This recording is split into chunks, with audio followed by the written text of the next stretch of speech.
Oh no. Give a fuck what y'all say. I earned parole, damn it. I ain't gotta be no Bucks fan no more. I had my hearing. Keyword no more. No more. Yeah. We faithful around here. We don't care where we stay at. We rock with one team only. Don't worry, Raiders. He ain't gonna be a fan of y'all soon. He gonna jump ship for y'all soon. Yeah, we ain't finna do that. Listen.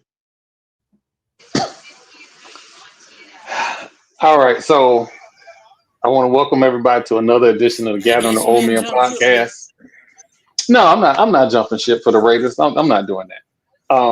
The Raiders don't own Manchester United, so I have no reason to jump ship.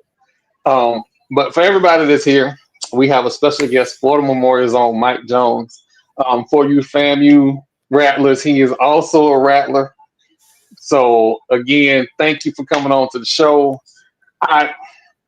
We have made it our business to try and get coverage on the Florida HBCUs. And everything fell into place with the Southeastern Florida Memorial game because the FAMU game got canceled. And I was like, they right there in Lakeland. I can get to Lakeland. Let me go ahead and make some phone calls. And it took me a little while to figure out because Lakeland, I know outskirts Lakeland. I don't know deep in Lakeland. So it took me a while to navigate and get there. And I got there shortly after the first quarter. And it was fireworks the whole game. It was your gentlemen fight and make big plays. Let's back up because we know the beginning of this year didn't start out as a fairy tale. You kind of got the job on short notice. Tell us how you put everything together from the time you got the job this summer camp. First of all, I want to say appreciate you having me on. It's a pleasure to come talk ball. I got the job like in February and had to put a staff together. So I started internally. We had a couple of coaches that's been there since 2019. Our first year at Florida Memorial was more like a recruiting year, and then we started football in 2020. So some of the guys that was there and knew the tradition, knew the offense, I retained those guys on. And then I had to get a defensive staff while preparing for spring ball, self-developing and, thrusting myself into the role. So it was a whirlwind, but, we got some staff hires like Alex Huber, our defensive coordinator. He was recommended to me by my cousin, Greg Moss, who's a defensive analyst at Florida State. So once I connected with Alex Huber, we got, Coach Lewis McLeod, hired from University of Florida. He was assistant to D-line coach there. And then Coach Marquis Smith, our linebackers coach, he's familiar with the conference because he actually coached at St. Thomas. That's like 0.5 miles away from the school. It's literally across the street from our school. So we thought that would be a good hire, given the fact that he also was a defensive coordinator for a year at Lake Erie. That was a defensive a Division II school. So once we got the staff hired, basically we did a lot of accountability stuff, team stuff to teach these guys how to win on a daily basis. That was the emphasis all spring and summer, just accountability. Because like if you have a team that leads, like really it's the players program. You get what I'm saying? Like if they're player driven and they lead the team, then you have a good team. So we had some seniors that stepped up in workouts, meetings, and they held guys accountable. And then we knew that from there that we had an opportunity to be special. Now, coming into the beginning of the season, had a couple losses. And sometimes when you have a tumultuous beginning, early losses kind of come with the territory. But from the games that I saw, it looked like with each game, they got better and started understanding how to play together. Am I hitting about right there? Yeah, no, you hitting it right there. Basically, like we said, these guys, they came together. We had like graduated 23 players. We got like 20 something players in the transfer portal. So you have players coming from all over the place, and they got to get connected. They got to trust each other. Um, we knew with the crossover, like our conference, the Sun Conference, have like crossover games with the Mid South that playing teams like Reinhardt and Cumberland. Like Reinhardt won the national championship in the last 10 years. Cumberland has been a tough team traditionally to play. That we wanted to be battle tested going in our conference play because our conference, like we said, our conference is like the SEC of NAIA. So sometimes you could play some, what they consider cupcake games and don't be prepared, once you get into the gauntlet of your conference. So, but from a team standpoint, we knew that we did some stuff that was self-inflicted, and that if we played winning football, that we could turn the tide. So that brings us to the Southeast game. Well, I'm gonna let me do this before I get all excited. TP, do you have any questions? I just want to know when you got the job as the head coach and you went in and you talked to the kids the first day to introduce yourself. What was your biggest coaching principle that you wanted to instill in them? Yeah, well, the thing is, like I've been there for 6 years, so a lot of the players they knew me and they was rallying for me to be the head coach. But the mission is always to win, graduate, and grow. Like we know that football is why we're there, but it's not who we are per se. We're there to get a degree and to graduate and to basically minister them guys to be great men on and off of the field.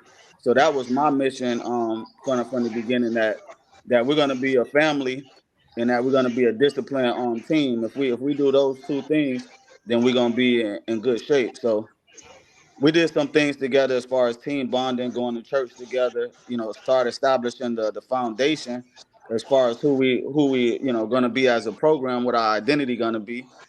And then like I said, I spent a lot of time at FIU this summer with Willie Simmons. So he had something that we adopted, which is called the 7 Fs. And we implemented that as far as our program. And it's been good for us. That's what's up. That's respect. Yeah. What's going on, everybody? You got questions for Coach? Man, I really don't have too many questions about Flomo, but I just like the style of football that they play down there. And we need to be talking about them a little bit more on this end. And that's the thing. Like I won assistant coach of the year, so I went to the AFCA conference, and a lot of people they still don't know who Florida Memorial is. So the coverage is always good because we're a HBCU in South Florida, but a lot of people don't know that we're around. So nine of our sports teams went to the conference championship last year. So it's a good place to come to develop. You could train 4 seasons out of the year, of course, because of the weather, but it's a ton of athletes down here in South Florida that just need an opportunity.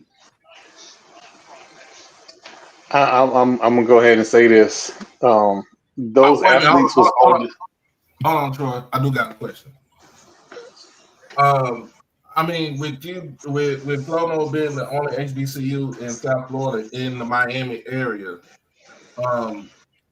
what are some of the difficulties that you have when you have programs like, of course, your FIU, FAU, what Troy would call them obvious people. I mean, but what are some of the difficulties that you have as far as like with recruiting and game day experience? Because you are a hotbed for college football down there.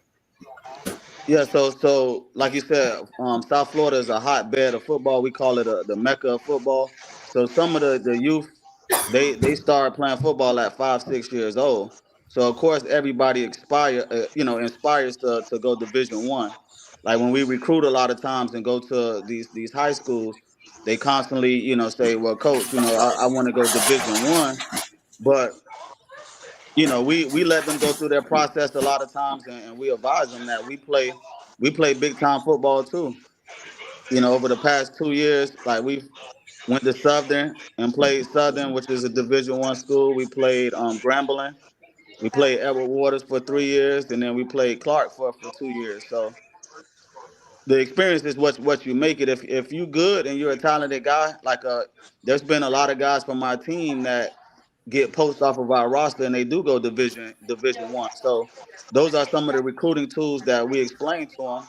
Like we had Marcel Blocker last year, who was the defensive back of the year. Now he's currently playing at UTEP.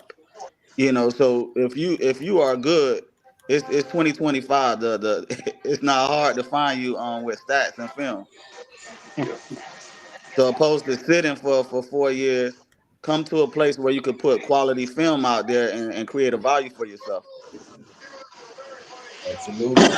Good. They will find you. And with the transfer Jamal, portal, it's a backlog of athletes that's in the transfer portal. And then now they had that junior college rule. So, a lot of guys that just is focused on Division 1, they end up falling through the cracks and not playing football at all. So if you have somebody that's helping like assist you pay for your school to graduate, because like we explained to them 1% go to the NFL. Like the biggest thing is getting your degree. That's something that nobody can take away from you. right. So, Jamal, I want to make sure you got a question.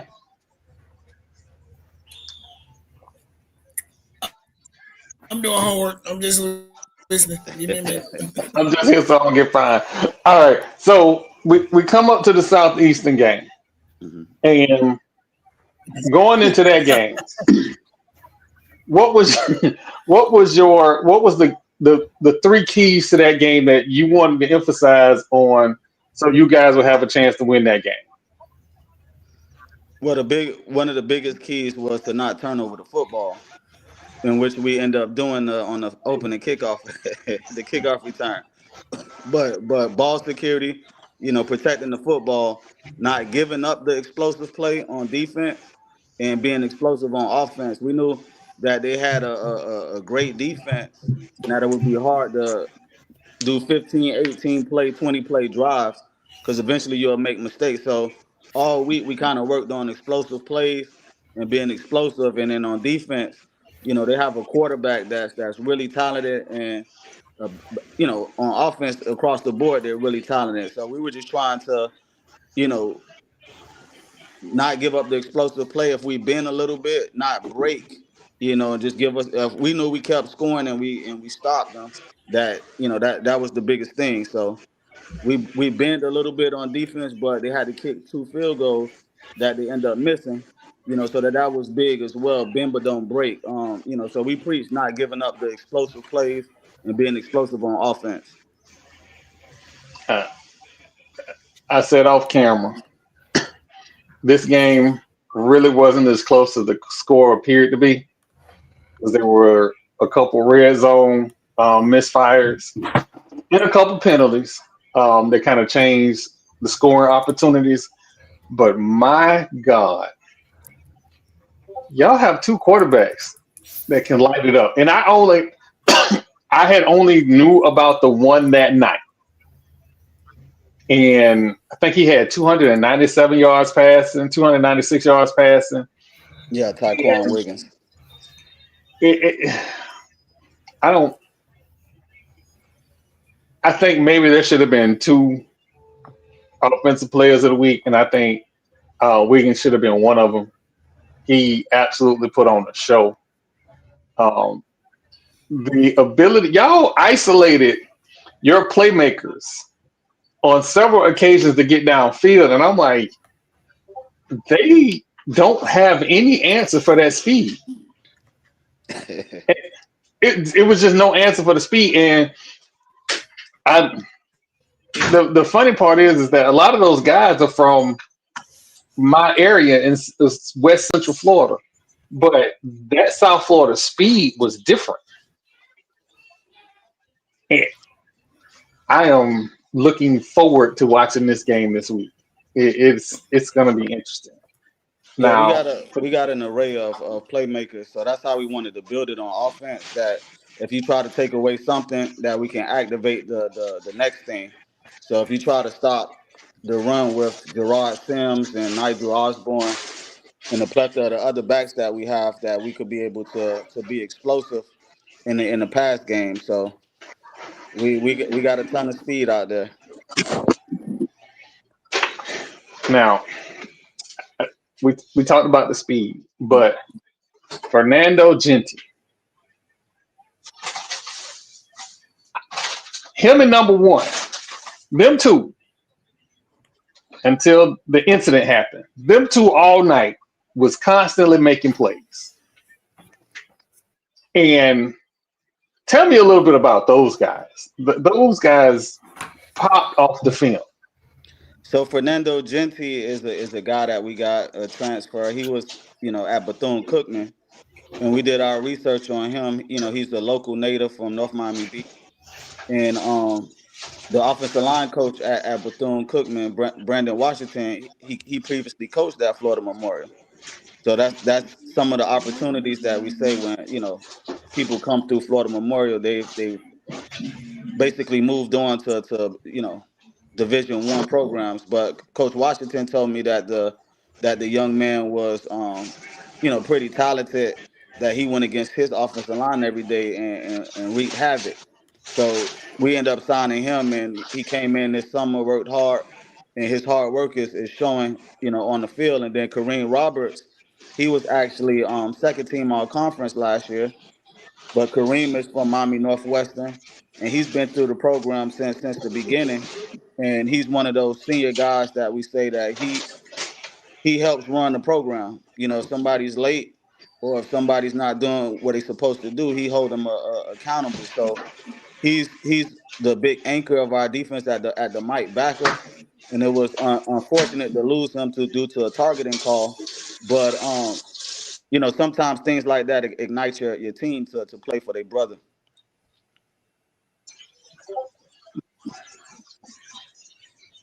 Danny, did you have anything for Coach? I saw you down there. Your fellow NAIA brother. I got a question. Go ahead, Doc. Um, so we only got two programs. We only got two HBCUs and NAIA as far as football, with Florida Memorial and Langston. How do you, Coach? How do you feel? I mean, how do you get the attention of everybody else out here? And let them know like that y'all can play ball with anybody.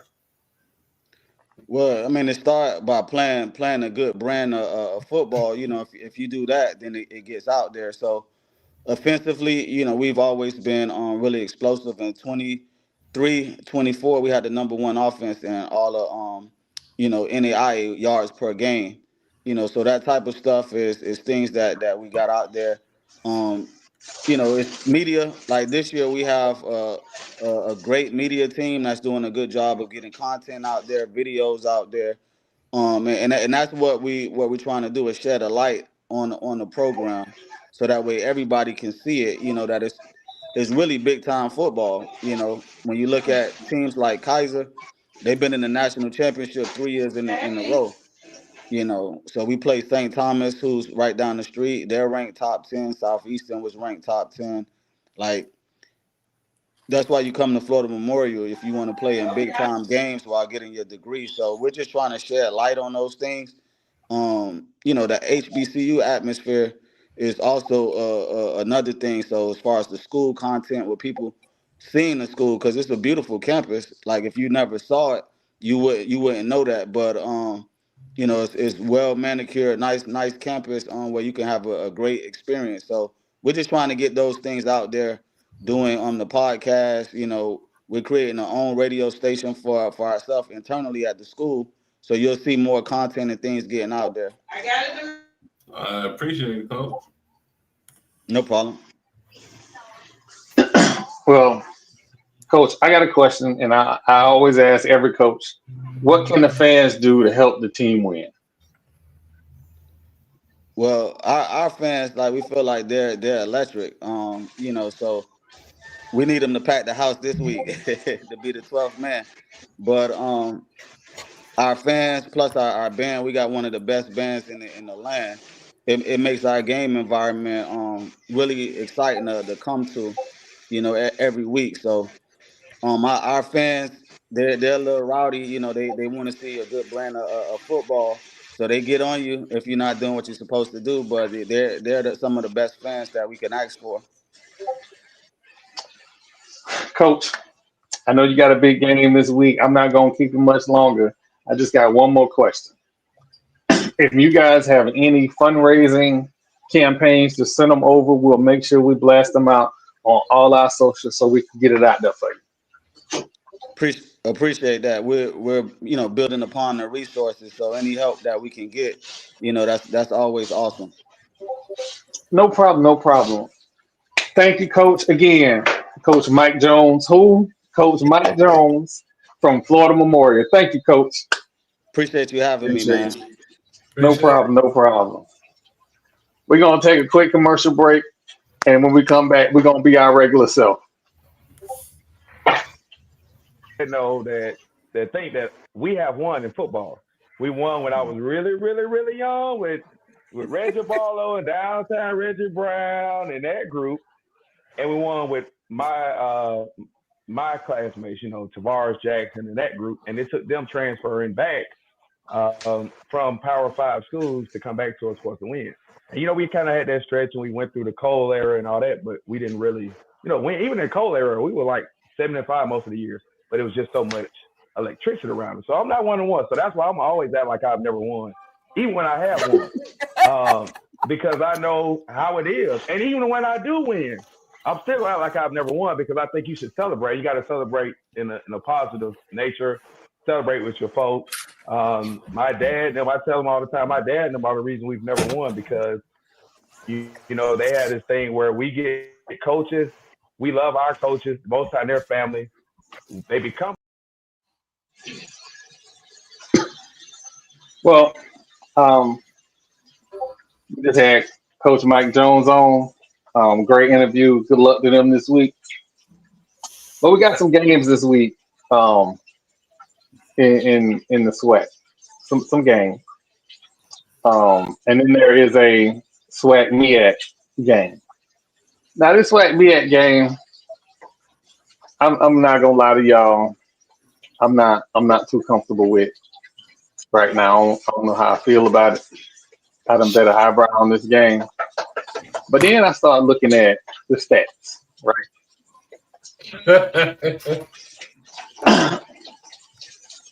And when I started looking at the stats, I'm like, oh my God, he's a monster. My boy Walker Texas Rangers said, y'all ain't trying to talk bad about him no more. He a monster. And then I looked at the games he put up numbers on. And I'm not here to bash no players. That's not what we do here. But I'm looking at the competition that he put those numbers up against, and the competition where it was greater or lesser, or greater or equal talent. Them numbers didn't look like that. He had 200-300-yard games against inferior talent. And don't get me wrong, you're supposed to do that. That's what you're supposed to do. But he had 2 games against inferior talent. So those numbers, those 10 touchdowns, the 4 interceptions, those numbers are going to be inflated. Now, does that mean FAMU wins? No, that doesn't necessarily mean FAMU wins. But I feel like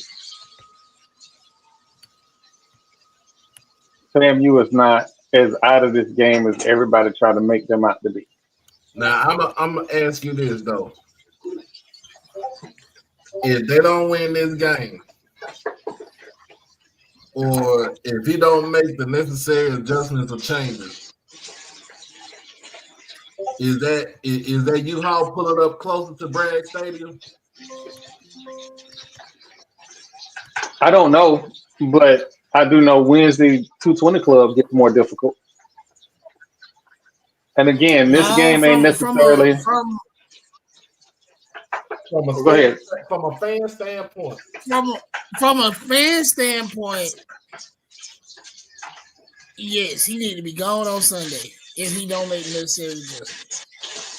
From a person that understands the landscape, no, he won't be gone. He won't be gone until next year because the contract is up next year. So it simply won't be renewed, and he can ride off into the sunset and go on about his business, or he quits. But from a buy-in standpoint, his leverage with fan base is eroding very fast, and people in this podcast know what happens when you no longer have fan support and you no longer have alumni support. You can do nothing. It is. It, and I want to be clear because I know a lot of the conversation is around the quarterback. The quarterback ain't the only reason that there is trepidation in Rattler Nation. We are having very different conversations about this quarterback. Not very good. We're having different conversations about this quarterback. If you have receivers catch the ball,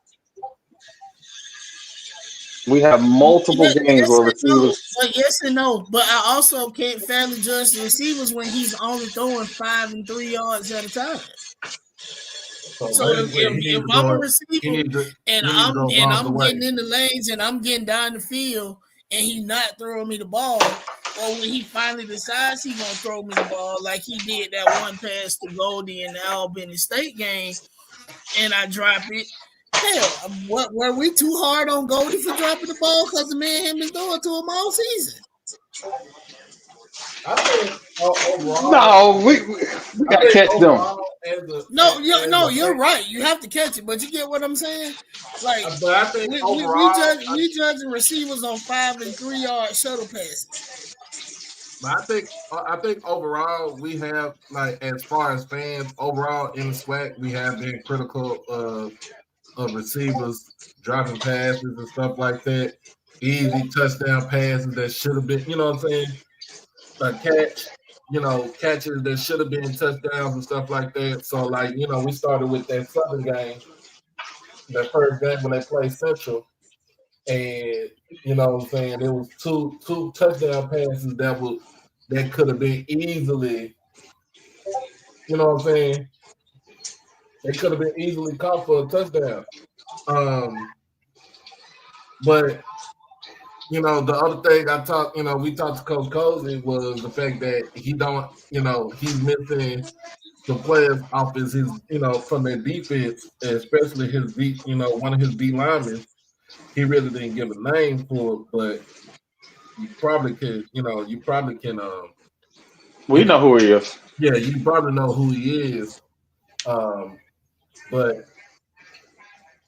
But even if you missing somebody off the defensive line, you still got that. That's the reason why you recruit for depth. You still got, you know what I'm saying? You still got to go out there and make the plays. I believe, I go back to this. Everybody started getting healthy right before the Alabama State game, and going into halftime, they were in good position against Alabama State. After the Alabama State game, or after halftime. 1 minute, short. I gotta drop y'all. Family emergency really quick. I'll probably be back. If not, all right. Let us know everything okay. All right. But after the halftime of Alabama State game, things kind of went left, and the easy thing to point to was quarterback play. That was the easy thing to point to. Again, HBCU fan bases, unlike FBS fan bases, are very knowledgeable. They spend a lot of time around the program. You get closer and more hands on with the program than you do with FBS, right? So they're Yeah. more knowledgeable. And they know for a fact, hey, we got a running back that runs for 5.1 yards a carry every game. What's going on? Well, I know if you convert third downs, your running back get more carries, that sustained drives. So Thad looks like the monster that he is, as opposed to those anemic rushing numbers that we have. Yes, you got to have the conversation. But do you look at it as this, Troy? It maybe is the play call because it's the play call. It's on the OC, and y'all had the same situation last season with the OC with the OC that y'all had before he made the change. No, when that OC left, the offense got instantly better. It is my opinion, if we would have had that same OC going into the Florida Classic, we would have lost the Florida Classic. I think There's no, no I'm saying doubt like in my mind. I think it wasn't the offense got better. I think that because you had a better quarterback last season than what you have right now. And basically Burris just said go out there and just chuck it around, and just take what because game of football, you're supposed to take what the defense gives you. And you're supposed to try to exploit what type of front that the defense is in, what type of coverage that they're doing, if they blitzing, if they're playing zone, if they're playing man, if they stunning, if they twisting, are they playing containment on the ends? Are they crashing down?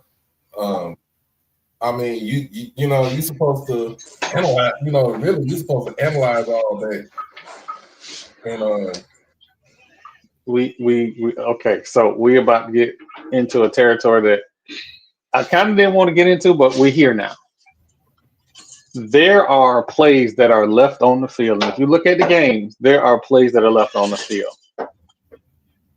Teams should not be playing FAMU that close to the line of scrimmage, the wide receivers anyway, and even the tight end to a certain extent. There were absolute bombs left on the field against Alabama State because he wouldn't let the ball go. And I'm not talking about like step for step or maybe questionable. There were wide open receivers. Long. so if you think about it, if you looked at the game too, that defensive line for Alabama State was just as quick to get off the ball. His pocket. Go back and look at the game. His pocket was clean on the passes that I'm talking about. It was the one going east. There was one going east to the east end zone that was wide open. Going back west, he looked for an out and he forced the out, but there was a man sitting in the zone wide open by himself. And again, they're saying I'm not here to bash that kid. There is the offense that Burris is running. You have to be able to process information quickly. And outside of the Albany State game in the second half, and I want to say the FIU game, a couple spurts in the FIU game, he has been reluctant to let the ball go quickly. The Albany State game, he saw it and he let it go. Every other game, I can't say he's seeing it. And I'm not saying he's not seeing it and me just talking out my behind. Like I was in the end zone looking at him moving through the progression slowly. Like you had a So I have a question then. So like, and I've looking at quarterback and even player development, positional development. Like, do y'all feel like we're lacking in that area where there's not enough skill development by position, or is it something else? because listening to this conversation and then like just even looking at the games, it's like some of the fundamental stuff is missing. And so what are we doing to develop these kids at that position? I We're think a not lot of developing times quarterbacks.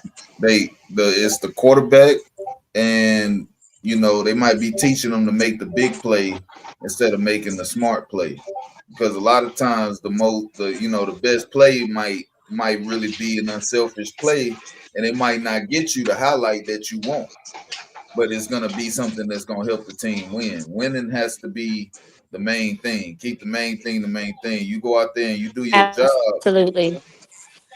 You know what I mean? So like that has to For be the sure. priority. And I don't know if that's always what's taught. It's Yeah. make the big play, not always Yeah. the play. The smart play. Yeah. I I feel that. mean, if you look at it like this, look at it. Okay, so let's look at the game with Andrew Body, man. Look at his stats right now. That dude has not thrown 100 passes yet. That man is sitting at 69 for 99 and has over 1,000 yards. It has not turned that ball over one time. That's what we call efficiency, though, Right. because you're not out there to pass for 4,000 yards every season. You're out there to win football games, and whatever you have to do that. We always like to have this conversation about, oh, that quarterback is just a good game manager. Well, I'll tell you what, I'll take a great game manager over somebody that turns the ball over because they Yeah. athletic or they trying to make this extra play or whatever. I think one of the things that I'm gonna say two things. One, our development of quarterbacks over the last since COVID has not been where it was before. I Right? don't think. I'm gonna disagree with you. I don't think it's just in HBCU football. I think it's all around college football. FCS. Oh no, it's I'm, FCS. Remember? Go I'm ahead, gonna Wallo. disagree with. I'm gonna disagree with you on that. I remember when I was playing ball, there were no camps. There were no 7-on-7s. There were none of these leagues that highlighted quarterback play Right. and development of quarterback. So the quarterback play has skyrocketed. Because if you think back, there were a mobile quarterback was something that very few teams saw value in. But now you can't win without one.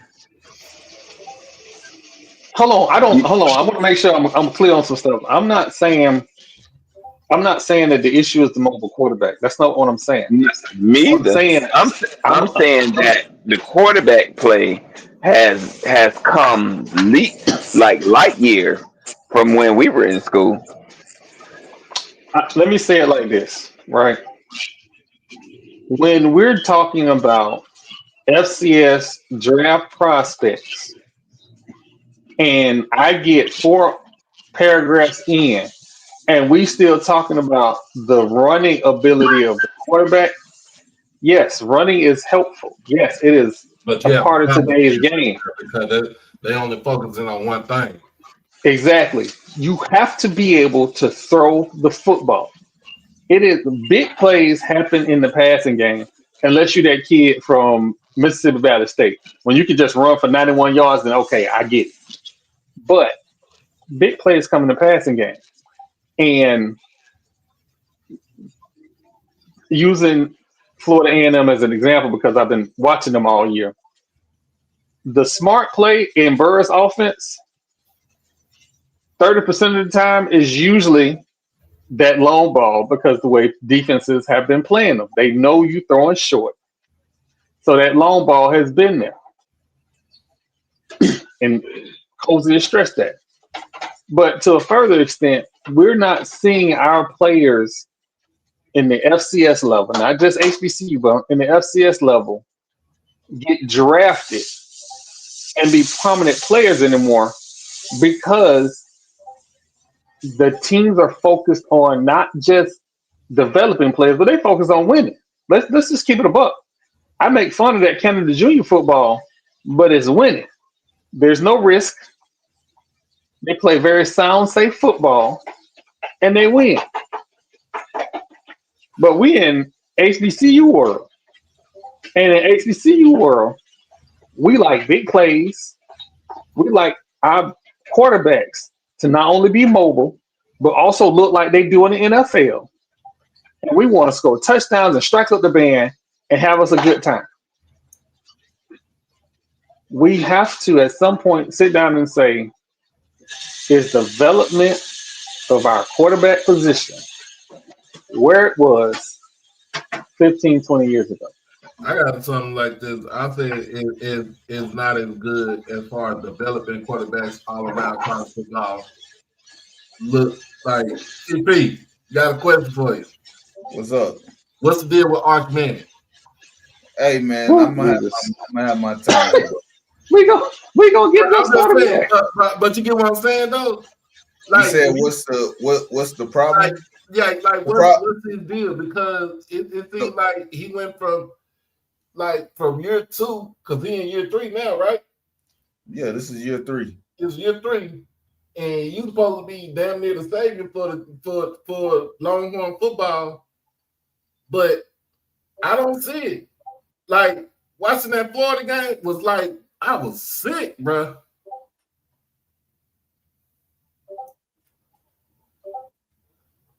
I'm just saying, watching that game, I was sick. I was sick. As much as I don't like Texas, as much as I don't like the Longhorns, I equally hate the Florida Gators. No, Chris. You did not miss the crash out, but Doc is trying to crash out yet. I ain't trying to make nobody crash out. This is a actual... No. The crash out is coming. It's been building all week. And Troy knew it as soon as we lost that game. He knew the crash out was coming. Oh, I'm waiting on for Troy crash out. That we'll get to that in a minute. But you know, it's like he's not reading. It's like he's not reading defenses. It's like he don't know when to move up in the pocket. Development right there. That's what I'm trying to say. And I'm going. The problem that we're seeing is what happens when you overhype a player. Because if we go back, and I spoke about this earlier in the season, when we go back and we look at his high school tape and the level of competition that he had to play against at that level, he didn't play against elite talent in high school. So the numbers are going to be skewed because we're not seeing, him against top teams. And I'm not calling Florida a top team by any means. They have not played good this season. But, when you're at this level, you're going to see very good competition. And he didn't play against that in his opportunities last year. Right. The 2 games he started, he didn't play anybody. So that tape is still skewed. And if you're at a D1 level at a top school, you're going to look good when you play nobody. That's just, how it is. So what we're seeing now is, we base it off a name. We base it off potential. They said his ceiling is higher than anybody, right? But what's the floor? You feel me? What's the floor? What's the baseline? What's the baseline? Because we're expecting him to be the greatest quarterback to ever walk through the state of Texas, but that's not what we're seeing. We're expecting him to be the better. We're expecting him to be the better man out of all of the Manning QBs, the Manning men. Right. So you have to really manage your expectations. And I think the pressure is another thing because there's pressure in a name. You are Eli and Peyton Manning's nephew, 2 Super Bowl winning quarterbacks, 2 Hall of Fame quarterbacks. So, the expectation is you're going to be great. You're going to be the second coming. And that's just not what we're getting right now. And I don't know if that has to do with Sarkisian. I don't know if we lost too much talent at the wide receiver position.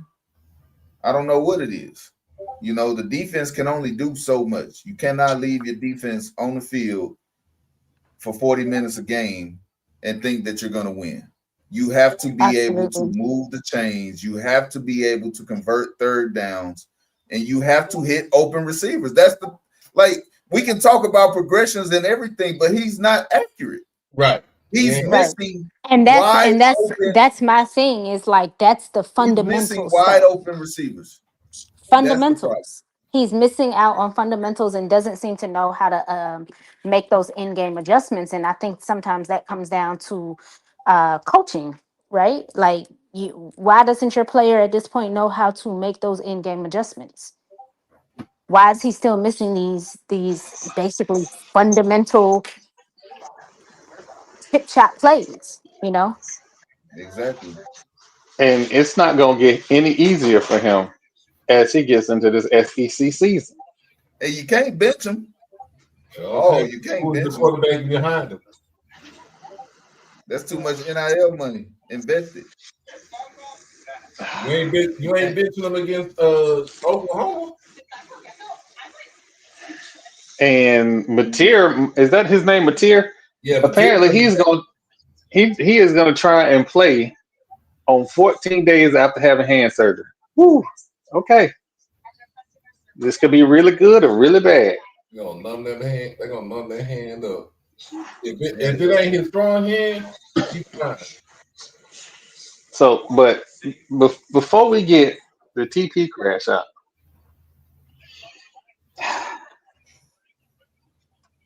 let me go ahead and put this up because with green and orange overalls on.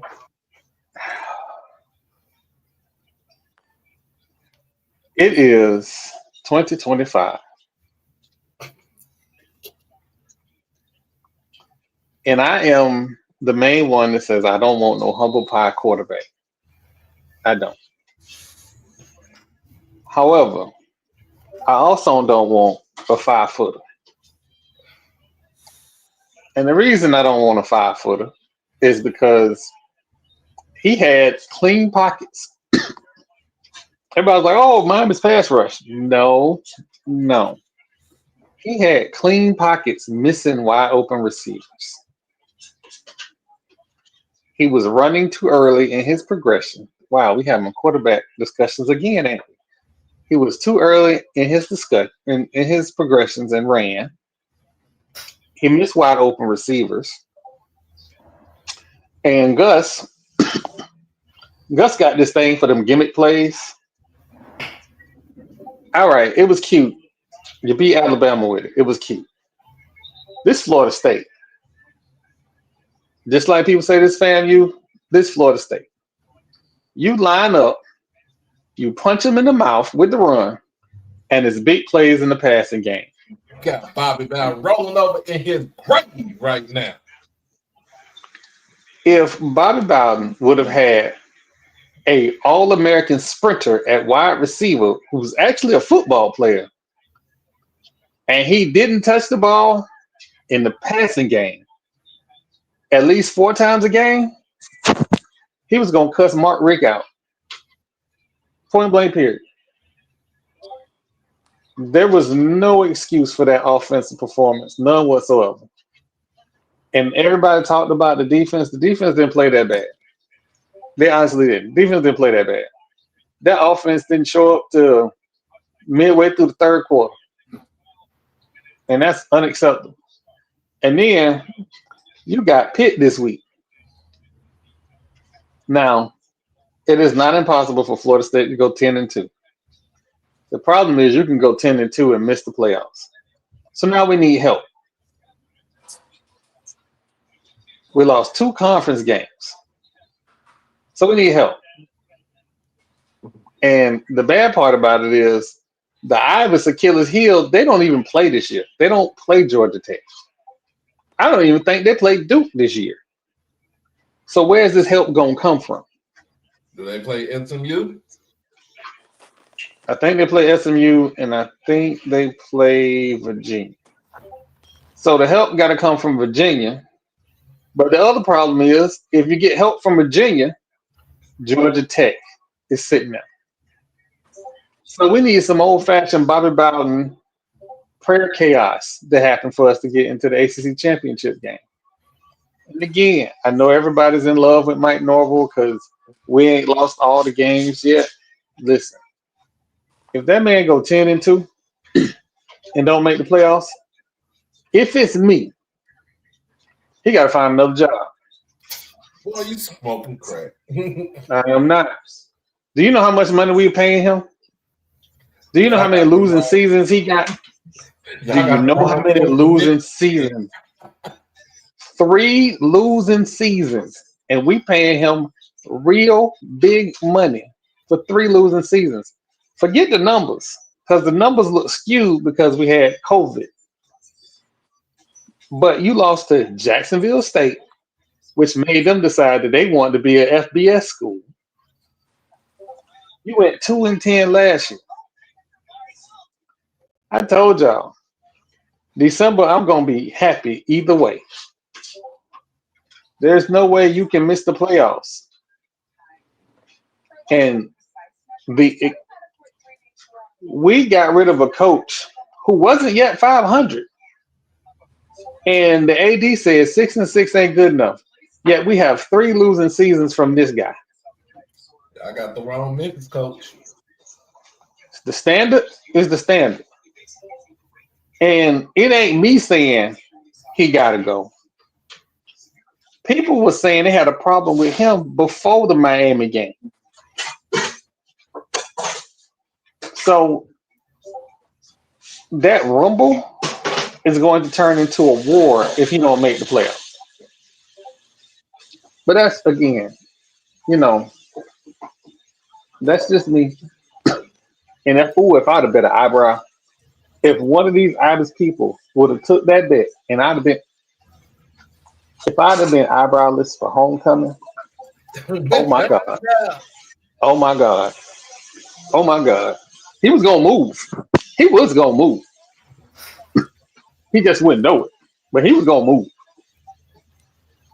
Y'all seen them videos where people pick their whole house up, put it on a truck, and move it? That's what was gonna happen. One of us was gonna have to leave Tallahassee. I tell you that. If I'd lost an eyebrow on that. But again, that's my little crash out. It ain't as bad as it normally would have been because he still does have a path to get to the playoffs, however strained it is. But that's just me. All right. I got. Can we crash out? Is that Miss Angie Body up in the? Hey, Mama Bobby. Mama Body's in the place.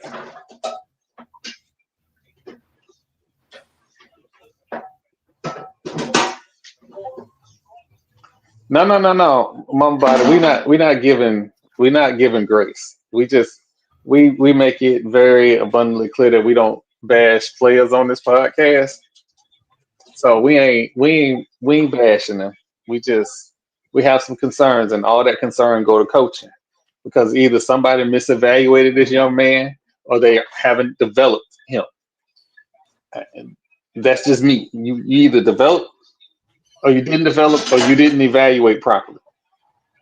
So if you as a Florida State person, I've been screaming this for the last 5 years. There's been too many misses in the talent evaluation area to not be like, what's going on? So same thing with Texas. At some point, the money that the boosters spend on that program, them chickens gonna come home to roost. For sure. So, and somehow he's getting more grace than Coach Strong did when he was at Texas, but I digress. We're gonna Jones try to implement his own thing in the post-it test and said, "Hell no, we ain't doing that. We you doing can't butt heads with boosters at no program, but especially not at Texas back then. I ain't saying that they was cheating, but I'm saying They was losing. I know coaches in high school football that was better than that was better than some of the coaches in Texas. yeah. Yeah. Um, are we gonna talk about Bill Belichick now? Or are we gonna wait till after the break? Let's talk about him now. All right. So everybody is running with this Bill Belichick story. Here's my problem with everybody running with the Bill Belichick story. Y'all running with the wrong thing. Y'all running with, oh, he trying to get a buyout or he trying to walk away from the program. That's not the story. The story is the incoming NCAA violations. And does that coach want to go through a period of NCAA violations and get further behind in the ACC? That's the story. But everybody want to get caught up in that 24-year-old girlfriend he got. That ain't the story. It's a story, but that ain't the story. One of the other stories is, where's that girl daddy at? That's a story. But the story, man, that man couldn't pull up to my house. Couldn't pull up. He Well, got millions.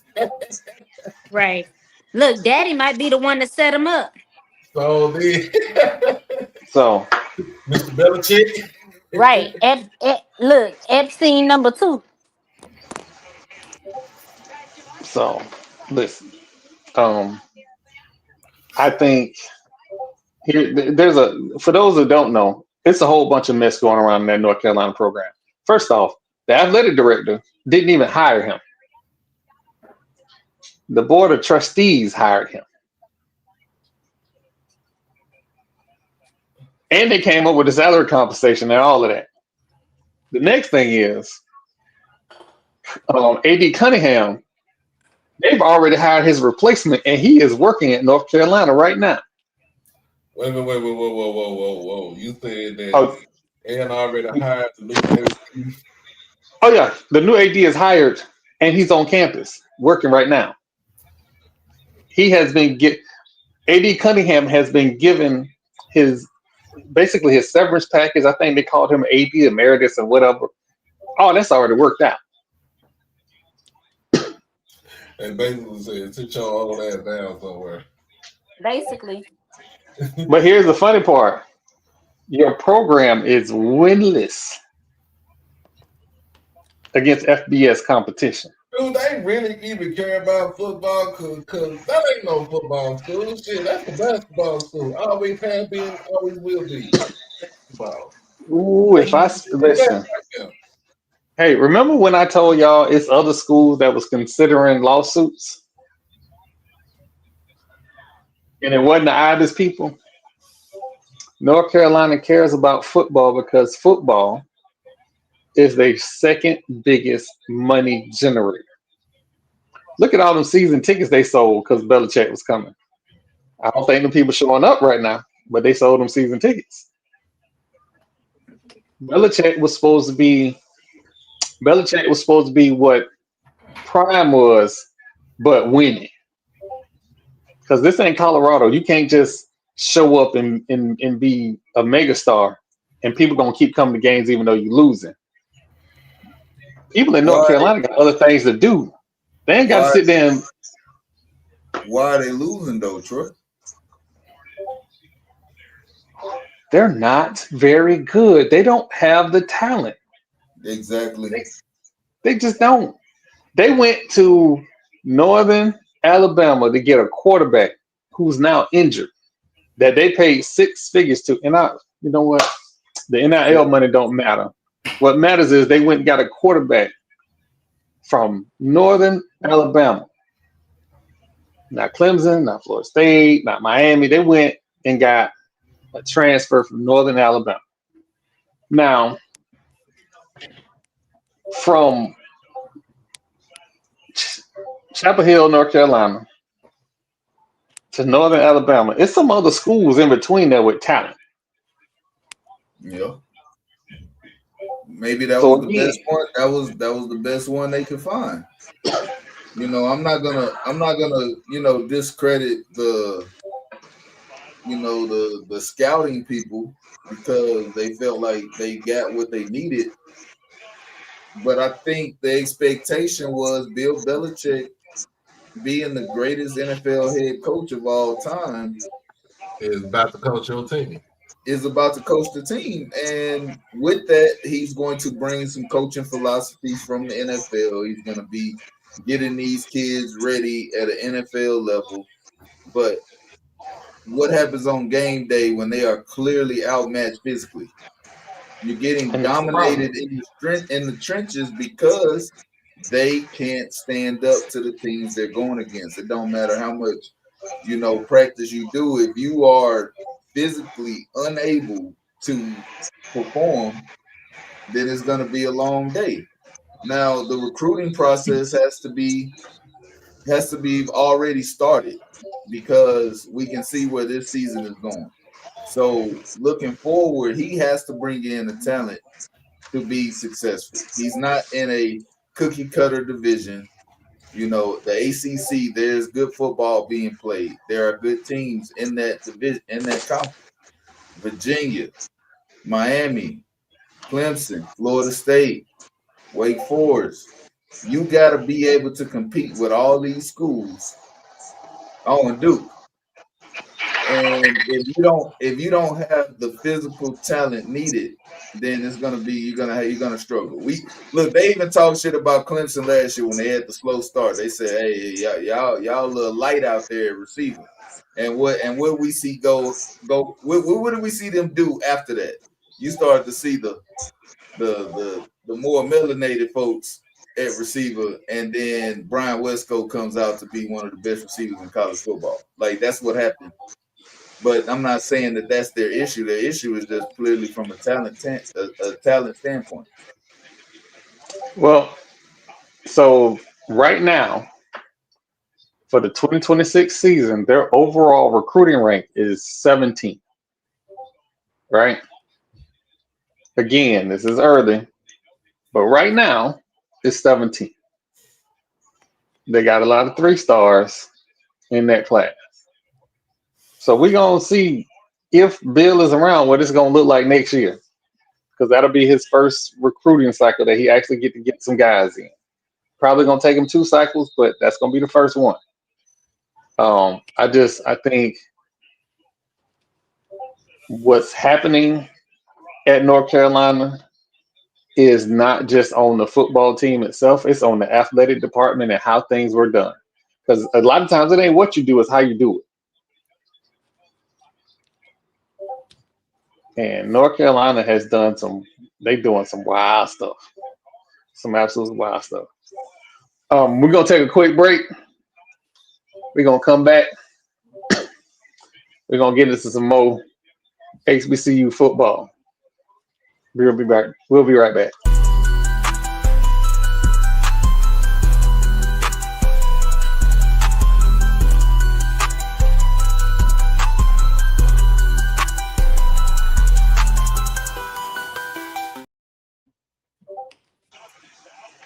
So that is commercial from our sponsor, D3 Construction, D3 Development.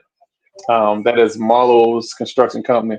So reach out if you have any construction needs in the Orlando, Central Florida area. Reach out. He will take care of you. That's our guy. So there's a couple games that we need to talk about, but the first one we need to talk about is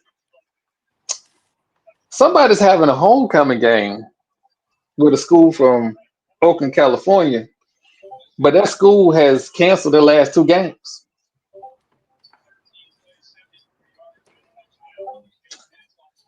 And I'm trying to figure out what's going on?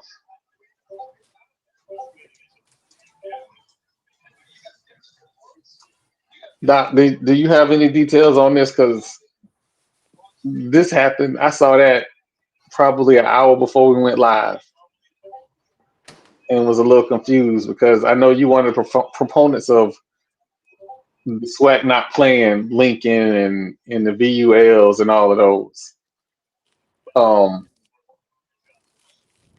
But apparently, is it Alcorn State's homecoming?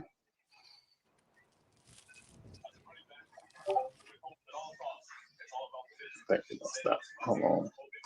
I believe it's Alcorn State's homecoming, where yes, Alcorn State's homecoming, and Lincoln, California, has missed their last two games. Oh, hold on, I saw. Woo!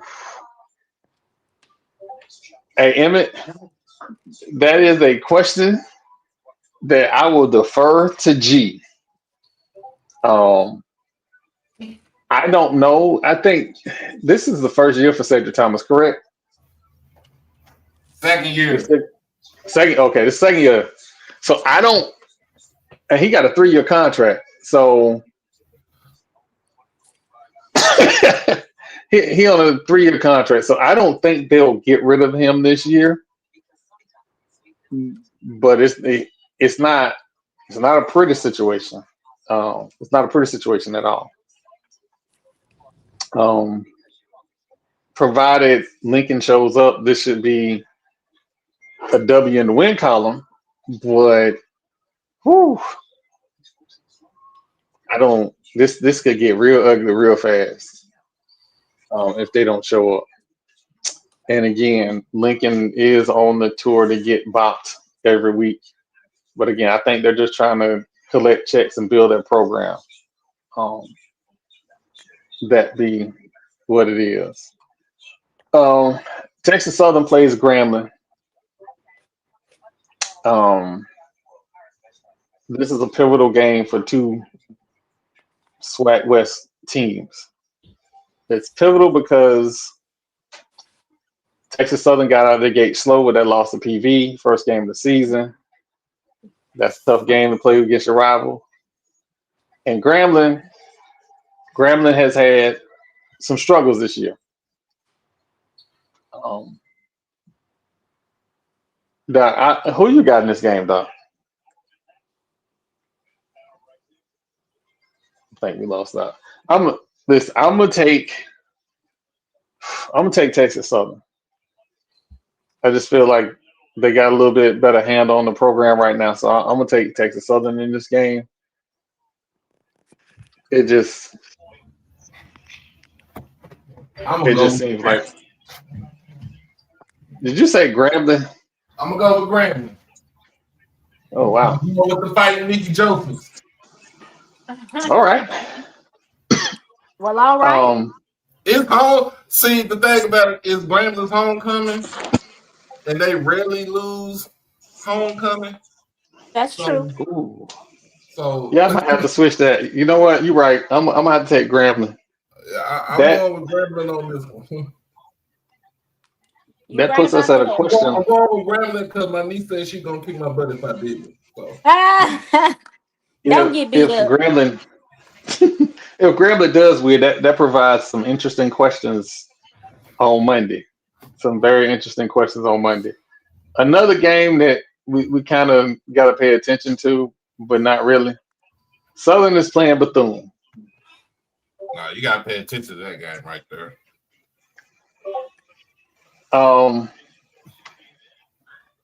You know what? People keep telling me that. People keep saying that it's strange things that happen in the hole. Most of the Jackson State people and Southern people. If you ain't never been to the hole, seriously, it be some off the wall stuff that be happening out there. And you be thinking like, damn, we got the game won, and then next thing you know, somebody threw an interception or fumble or ran it back for a touchdown or something like that. You see what happened when they played Kentucky State? Yeah, yeah, that would definitely qualify as that. Like, shoot, that hey, I can't even put that up, Chris. I can't even put that up. pause, pause. Oh man. So like I said, the other game, Bethune Cookman and Southern. I like Bethune Cookman at this point. Southern has been reeling for a very long time, and I don't know if they can fight their way out of it. I don't know. It just that defense has never been in. From my understanding, they have injuries to the defensive tackle position. They got an offensive player playing defensive tackle, so that explains a lot. Um, I don't think they ever got moving. I don't think they ever got moving. Um,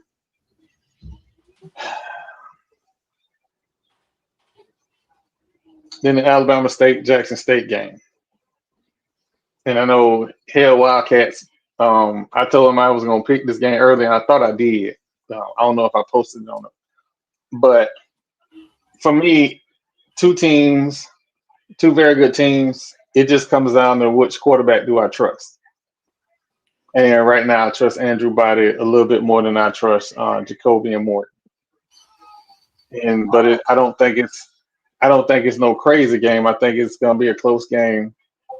Um, here's the other thing. Here's the other thing. And y'all can get mad at me and at me, and Whitley can burn me at the stake and all of that. Playing Alabama State again for homecoming. A better Alabama State team than they played last time. And Jackson State is better as well. That it's just 3 point. I don't think it's more than 7, so I settled on 3 points. I think it's a 3-point game. But again, it could go either way. Like if it went either way, I wouldn't be shocked. But it just comes down to which quarterback do I trust more, and it's just Andrew Body. That's just it. I'm gonna tell you just like this. Remember, Mama Body is in the chat. Look, I have a good relationship with the bodies, but they know that I'm in 15 I trust. In the general, I trust. So I'm gonna go with Jacoby and Morgan. And it's something that I think that Bama State don't really have is somebody on that back end. I mean, that defensive line being kind of light in the tail. Even though they're quick out the ball, quick out the line. I don't think they have the defensive line to stay up with that offensive line that we got.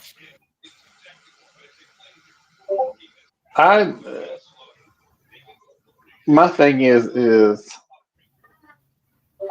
if Jackson State is allowed to run 41 times, 50 times, it's still going to be a close game, but it won't be a threat because they won't have the ball. I think Coach Robinson will figure out a way to get some stops in the run game to give them opportunities. That's my only thing. That's the only way I can see them winning, because we already know TC want to play Canada Junior football. That has been his MO all season. Against inferior teams, yes, they chunked it all over the field, but against similar talent, they've been running for daylight all day long. Point blank period. So the last time around this time, not even homecoming, I'm gonna go all the way 24 years ago. The last time we had a game with this type of atmosphere, this type of magnitude, was against Alabama State, and it was Superman Robert Kent, quarterback for Jackson State, versus Darnell Red Kennedy, for Alabama State. That game ended up being 61-58, no overtime. We had straight up offense. TC had 14 catches, 235 yards, 3 touchdowns, and then his receiving teammate, Lawrence Story, my main 6'6", had 10 catches for 180 and 2 touchdowns. So you look at it like this. It depends. If you want to put it just like that, whoever got the ball in their hand last wins. So a 3-point game ain't crazy. Like people, Ain't crazy. I mean, like I said, if you got to realize too. Look at and when you look at the series between Bama State and Jackson State in the last 5 years, look at how close the game was. So you look at it. Okay, COVID year, we lost to them by 7 points, right? And that was in Montgomery. Then that fall came. That was our first homecoming against them. We beat them by 21. That's that second year in 22 was their first was the year they had their first actual homecoming. We beat them. I think it was by single digit. Of course, in 23 they came in and beat us. Thank you, baby. 3 at our homecoming, but we made mistakes. We fumbled the ball twice. I ain't gonna name that player Seven McGee, but fumbled the ball twice. you just said you weren't gonna name that man. Just let him. Full name. I'm being petty. Whole government name. That's why this is why we have the disclaimer. This is why we have the disclaimer. You don't need no disclaimer. And then look at the last season. Last season was a single digit. We won 16-10 and clinched the East on their home field. So just thinking about doing this, going into this game has always been against A&M. I mean, against Alabama State has always been a close game. Other than the fall 21 where we beat them by 21 points. But this has been a close game. So I mean Bama State don't have the same defense as they had last season.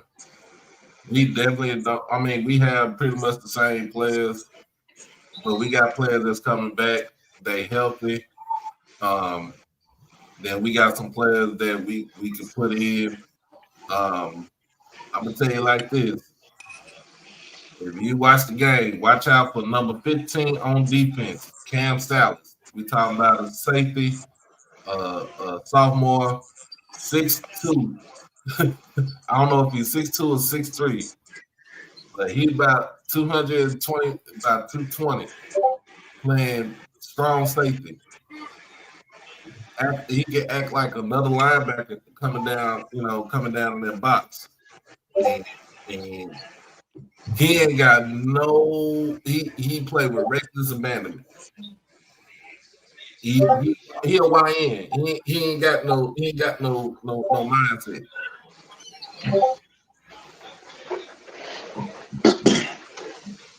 Listen, I know everybody want to holler about more talent. I don't even think it's going to be a coaching game. Sometimes some games just come down to coaching. The talent is going to play above their head, just like they did last year, just like they did the year before.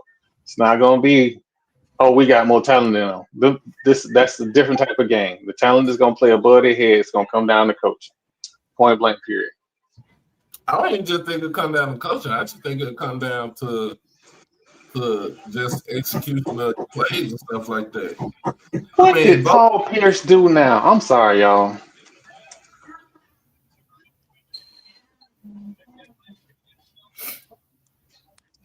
I apologize. Never mind. He doing what he normally do. Paul Pierce got arrested on suspicion of DUI. My bad. Lord. That don't surprise me at all. Yeah. Not at all. I'm just gonna keep rolling like I didn't see that. But yeah, no, this game is probably gonna be close. Um, the other game that we kind of missed, and I'm about to make some people mad. Mississippi Valley at Alabama A&M for Alabama A&M's homecoming. Mississippi Valley might spoil their homecoming.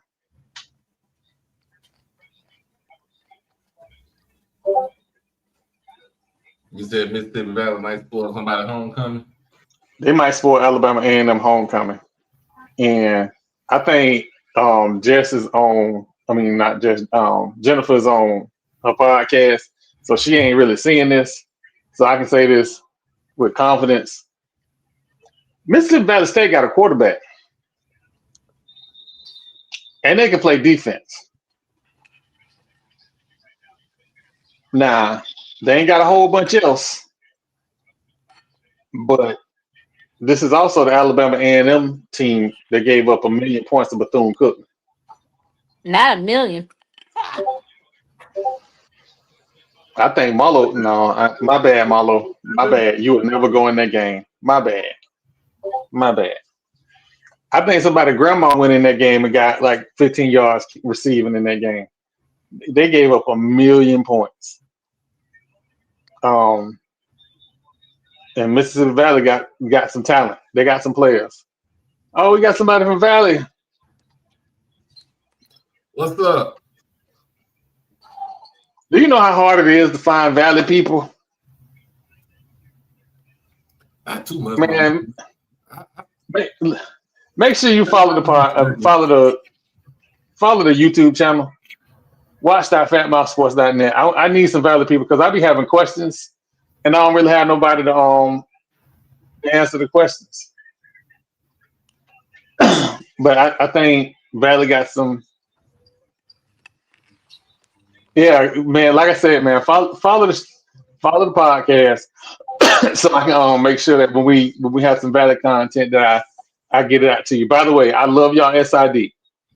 Any SID that pick up the phone, answer questions, I love Valley SID. So that's another one of my guys. Y'all got a great SID right now. But yeah, I think Valley is gonna make some noise. And then let me go ahead and put this thing up right now. I'm gonna go ahead and put this up right now. We kind of touched on it, but we ain't really talk about it. And I don't really know what Marlo at right now, but I'm gonna go ahead and do this like this. Here it is right here. Here it is. It's the eyebrow game. You got to come get it. I did my research on this game. I did my research. I'm betting the eyebrow. You know what it is, Josh, HBCU Nightly. Make sure you and Brad. One of us is leaving without an eyebrow, and it ain't going to be me.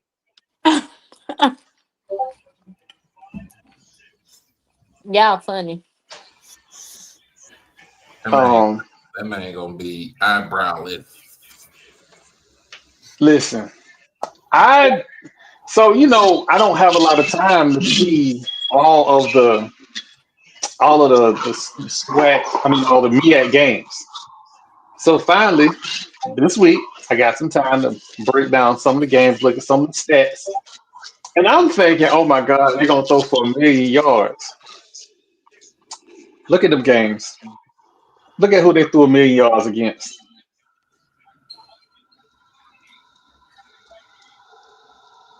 This is going to be a good old-fashioned slobber knocker. It should be. If I get my wish, it won't be, but it probably will be a good old slobber knocker. And I walk out with both my eyebrows. Had me thinking they was out there playing the Detroit Lions or something, the way people was talking about them like they was invincible. You know who is scaring to me at? Delaware State. That's who's scaring to me at.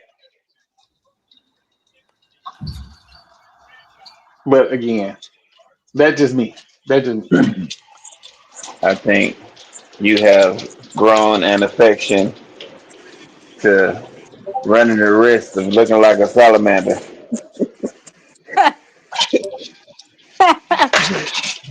It be your own people. You keep throwing them eyebrow bits out there. Somebody go, somebody go look it up. But I love the confidence. That is, yeah. I'm about that life.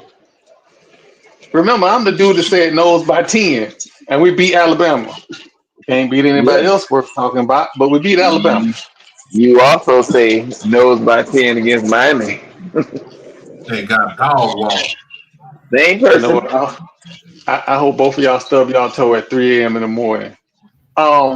Before we get to these MEAC games, I was unaware that there was two games played on Wednesday night. Your media rights deal is horrible if y'all playing on Wednesday nights. Y'all ain't even competing with JV football. Y'all competing with JV high school volleyball. Like that's crazy. That's But terrible. whatever. Um, South Florida's playing North Texas. I think South Florida's gonna win the American. They might beat the dog. You know what out of North Texas? I don't know. I don't know. I don't know that I can't as a They got as a resident of the North Texas area, DFW area. That ain't North Texas. It is North Texas. Y'all mid Texas. No, that's Austin is mid Texas. Austin is past y'all, man. Austin is Well, going yeah. down. I'm gonna have to say this. I don't think I think UNT in the game is at UNT and it's a homecoming, so I don't think UNT loses. They got UNT as a 1.5. They are 1.5 favorite, basically a 2 point favorite. The over under is 66.5. Whew. Doing some scoring in this game too. Yeah.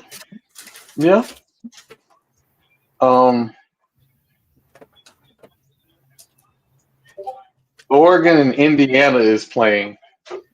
I like Oregon by a lot. Indiana don't look like they did last year. Mm-mm. They sure don't.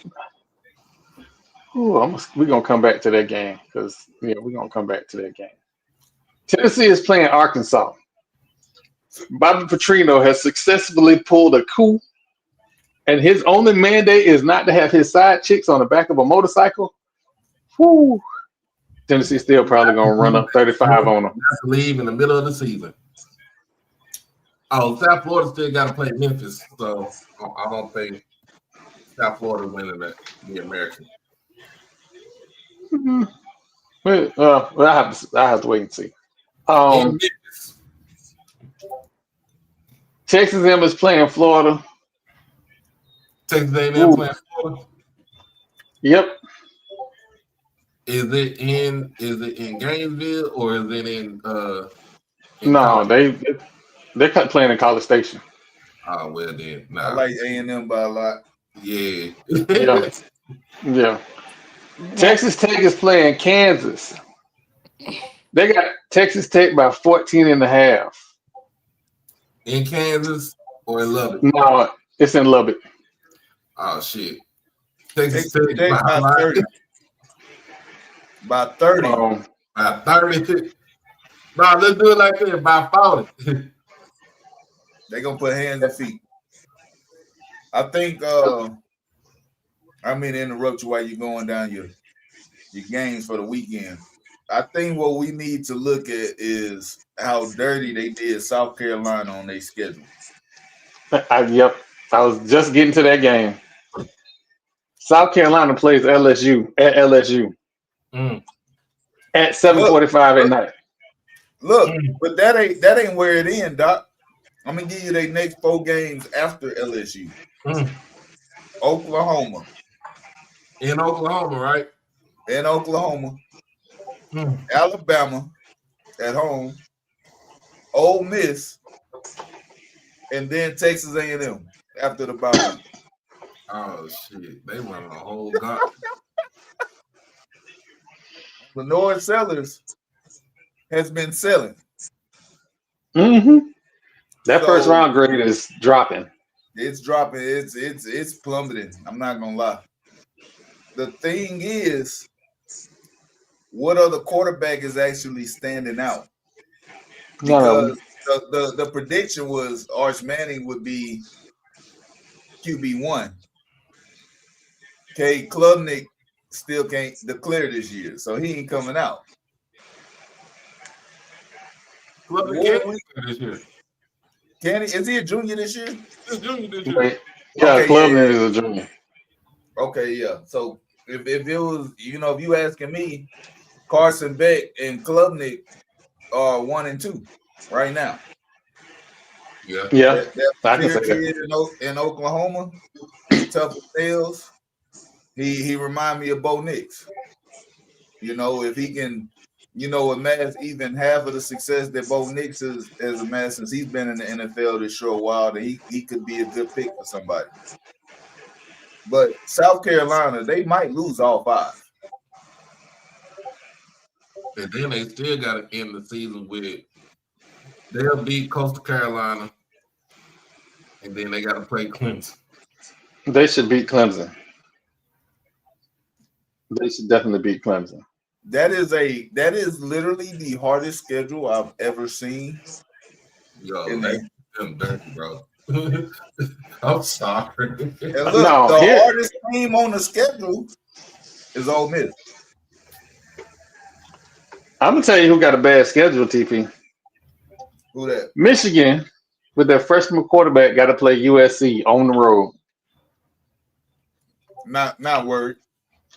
USC got athletes. They do. Make no mistake. There will always be speed at USC. Make like whatever you think, whatever coaching staff they got, whatever they got going on, USC will have speed. They have the pick of the litter when it comes to the athletes coming out of the LA area, Mm-hmm. and they will get somebody fast at every position. That Georgia Auburn game, that should be. I want to say that should be a cakewalk, but they're playing at Auburn.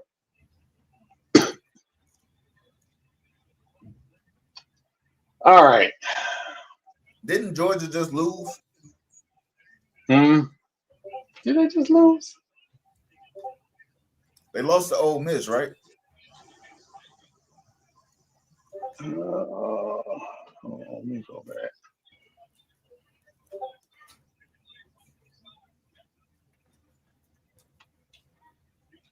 Yeah, I think I missed that game while I was in. Oh no, Ole Miss beat LSU. Yeah, beat LSU. But Georgia did lose. Hold on.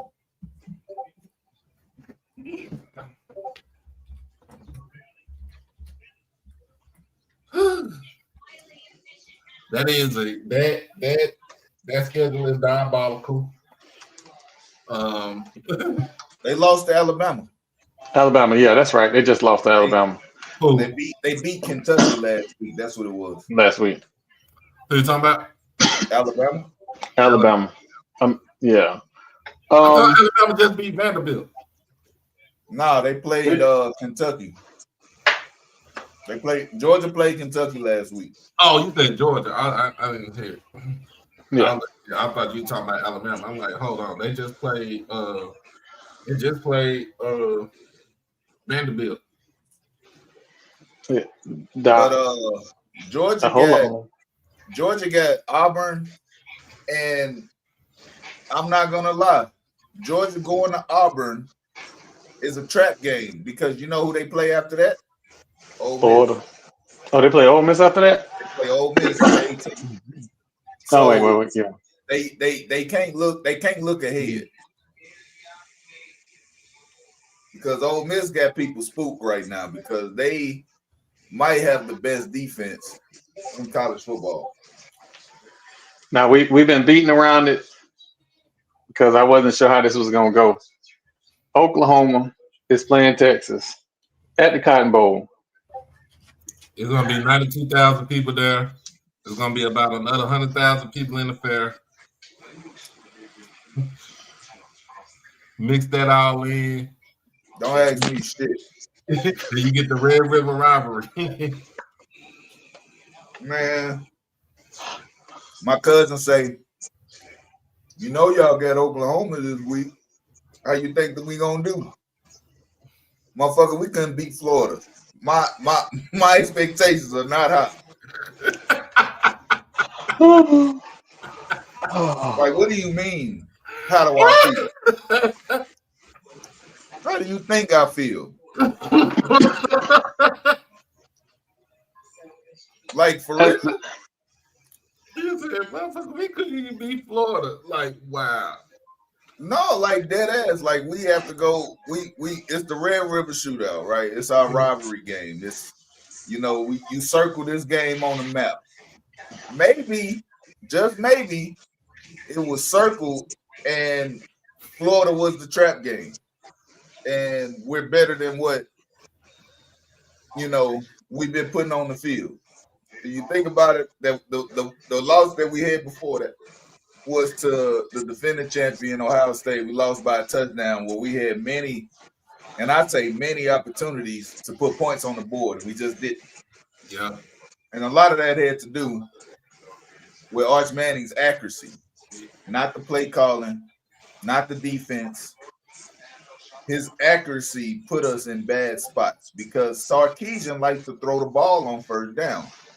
You know, as much as I'd be like, we got to run the ball, you can't just come out and run, pass on third every drive. And I understand that, you know, especially somebody who's been on the sideline. But when you come out on first down and you got a wide open receiver, you skip one into the ground, then you come back on second, you try to run it, you only pick up about 2 or 3 yards. Now you got 3rd and 7. And now we depending on Arch Manning to make a good throw on 3rd and long when the defense know the pass is coming. This man holds the ball longer than Shadur Sanders. And I talked about how bad he held the ball.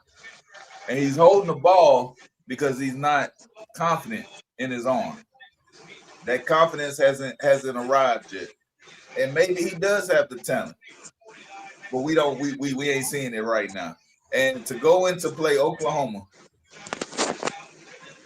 this is Texas Super Bowl. This is how we look at it. We have to beat Oklahoma, just like Ohio State, Michigan, just like Florida State, Miami, South Carolina, Clemson. All your great rivalries. A lot of the talent that we look at, it becomes irrelevant, and they're playing with heart. Can the Longhorns come out and show me some fucking fight? Can y'all show me some fight? You damn right. I'm gonna say this though, because looking at their schedule, after y'all play Oklahoma, y'all got Kentucky on the road, and y'all go to Mississippi State. And then you got Vanderbilt coming to the house, and you on the road to Georgia after that, and then you got Arkansas, and you got Texas A&M coming to your house. We're going to live into bowl season with 5 losses. Ooh. I'm not confident at all. I'm not. You know what? I don't even need to go to this Pitt game. If Florida State don't beat Pitt again, I put that for sale sign in front of his yard. I'm just telling you ahead of time. You can clip it. I can play that at my arraignment. You gonna march the band down the street at 7 a.m.? If I hit the Powerball, 7 a.m., 3:45. Ain't no sleep. That is ain't no sleep. Godly hour, by the way. Ain't no sleep. None of his neighbors get sleep. Nobody. Somebody got to go. The only thing open at 3:45 is corner stores and yeah. I wasn't finna take it there, Doc. I was wow. Family. I'm sorry. Wow. Oh my God. That's a quick way to get the message. You know what I mean? Like that is very petty of you, Troy. That's very petty. I'm trying to be better. I'm trying to get us to be better. That All right, doesn't we're gonna sound run like you trying to be better. That sounds premeditated to me. You said if they lose, this is what I'm going to do. That's premeditated. I think that's what it is. It is what it is. So these. How do you look? This is how you know that you are a petty person when you plan to be petty. If you stay ready, you ain't got to get ready. So we're gonna get to these MEAC games, and the very first game we're gonna get to is Morgan State at Virginia Lynchburg. First off, they playing the side chicks. We got to get Banks on the show.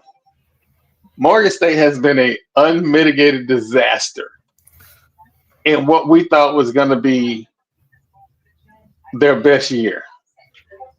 They are 2-4. I shouldn't be smiling. I shouldn't. But continue. They've lost to South Alabama. When you say we, who's included in that we? When you talk about we Him? thought it was gonna be the best year, because Ain't nobody speaking French but him. We. Oh, hold on. You talking about me? Listen, I'm confused. I did not expect them to win the MEAC. I did not expect them to be 4-2 with their lone wins being against Central State and Miles. They do not have a FCS win. And who's surprised? I ain't gonna lie. The way they played last year, I didn't expect them to have no offense. They really ain't got no offense this year.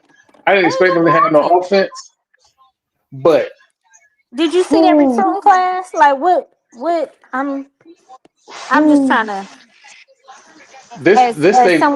Someone texted me one time. I'm trying to clarify my confusion. Why? Anyway, we can go ahead because I can be Miss Petty.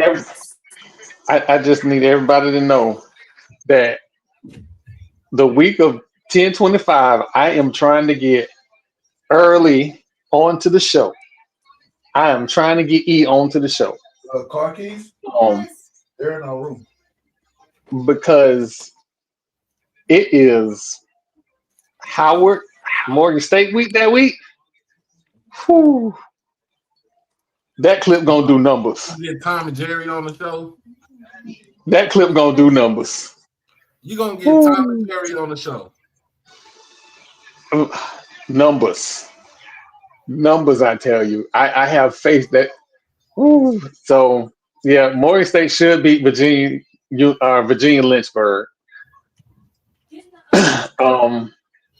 South Carolina State. I'm sorry, Southern Connecticut State. I ain't never heard of that school before. Is playing Delaware State. We think they should get that win, right? Delaware State. Delaware State should beat Southern Connecticut State, right? Yeah, that's what I thought you were saying. Absolutely. First of all, they ain't even got no logo. Like you can't even click on the link. Oh God, yeah. That is a made up school. Vision 2. Okay. That sounds like a made up school.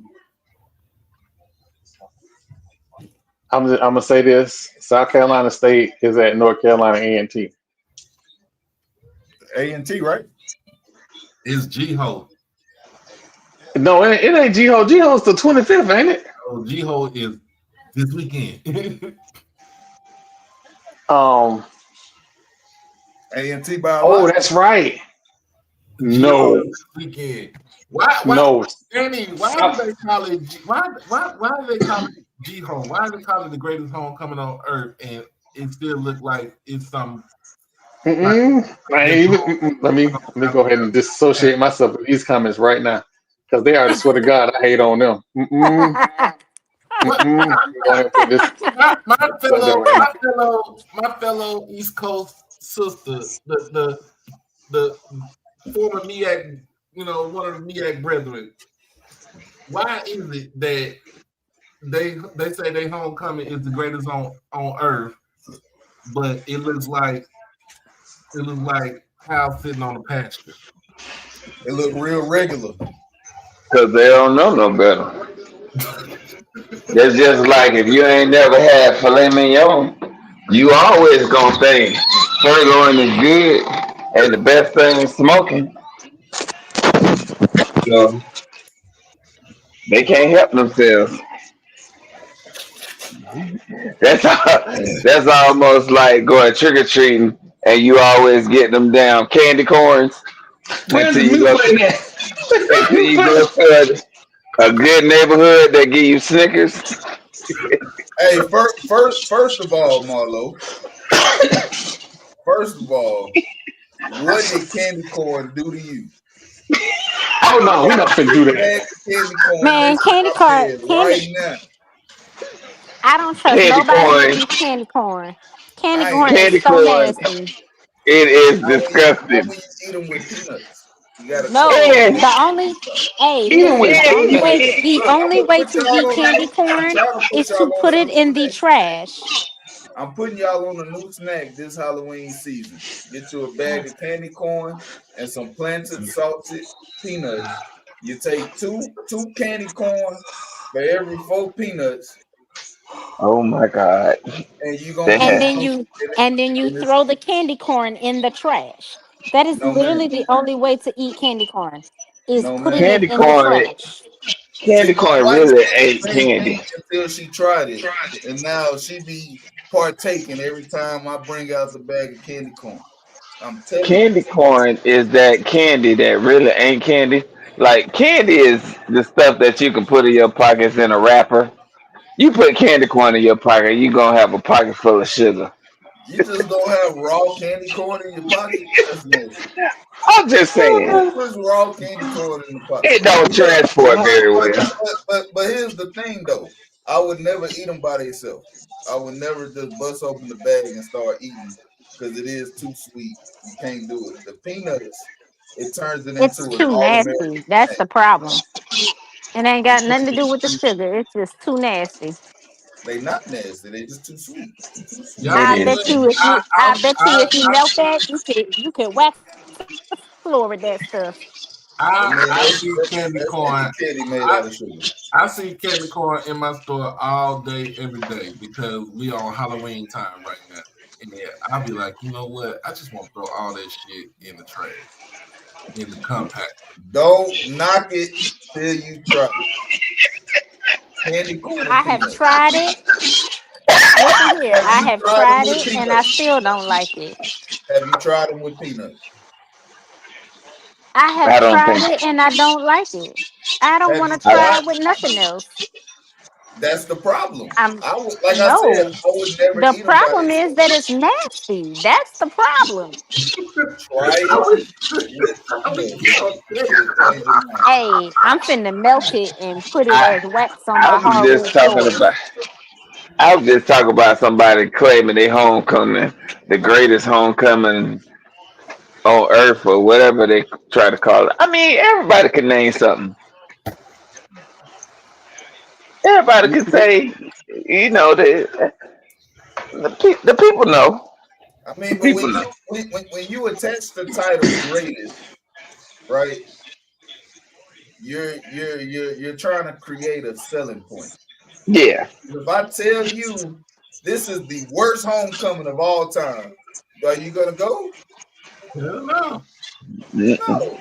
But if I Even tell if you, you told me it's the greatest, I'll be skeptical because I done but you been to might quite a few show up. homecomings. But look, you might show up just to see.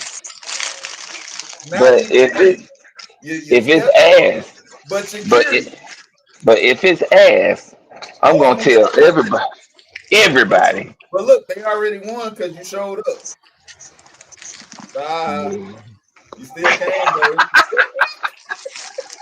He said, "Ah, what the hell?" Yeah, he I did. got you. And that's how you be feeling too. They got me. Yep. Shit. Yeah, you'll be sitting there sad as fuck. Like, damn, I'd have wasted my damn time. But shit, while I'm here. So, I don't know. I'm real petty when it comes to shit like that. When I feel like I've been hoodwinked, I be going live from that shit, showing the tumbleweeds rolling down the street. Not the tumbleweeds. getting Are they talking hoodwinked about this is shit live? don't nobody like to get hoodwinked. Nobody. Don't sell me no wolf ticket.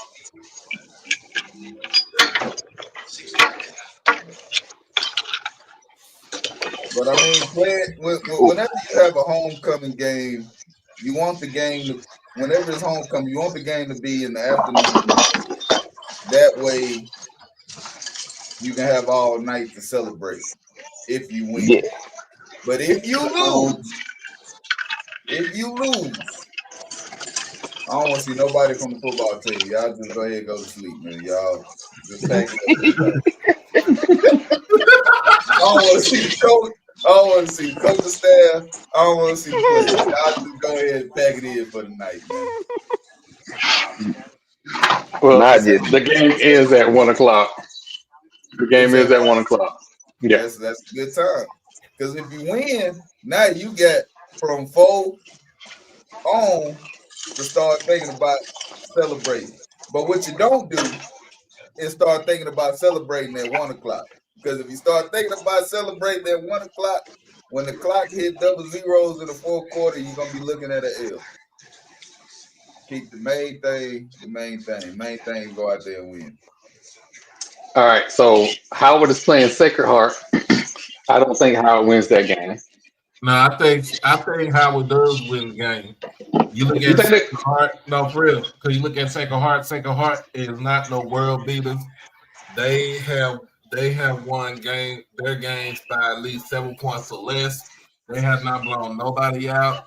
Uh, I'm gonna go with Howard by. Actually, you're right. You're right. They cheated. They cheated Delaware State out of that game, and then lost to Central Connecticut the next week. Yeah, you're right. Howard win that game. Howard wins that game. Um, Norfolk is playing Walford Troy. at I Walford. just want to. I just want to say you must have been a gymnast in your past life. As Here quick we as go. you flip flop, just then that shit was amazing. You did it so seamlessly. Oh my god! They be on. Marlo is sick. That They Boy, be shit on. I is tell you amazing. what. Oh my They be I on god. here. said that was You amazing. he, he, he was That was he was over amazing. here. He was over here. How you got over there so fast? It's like you're a ninja. Simone Biles on the flip. Yeah, damn. I'm trying to get through this because we still got a couple things to talk about and try and get out of here so TP can get his final thoughts because we're gonna get Okay. his crash out. We definitely getting that crash out. Um,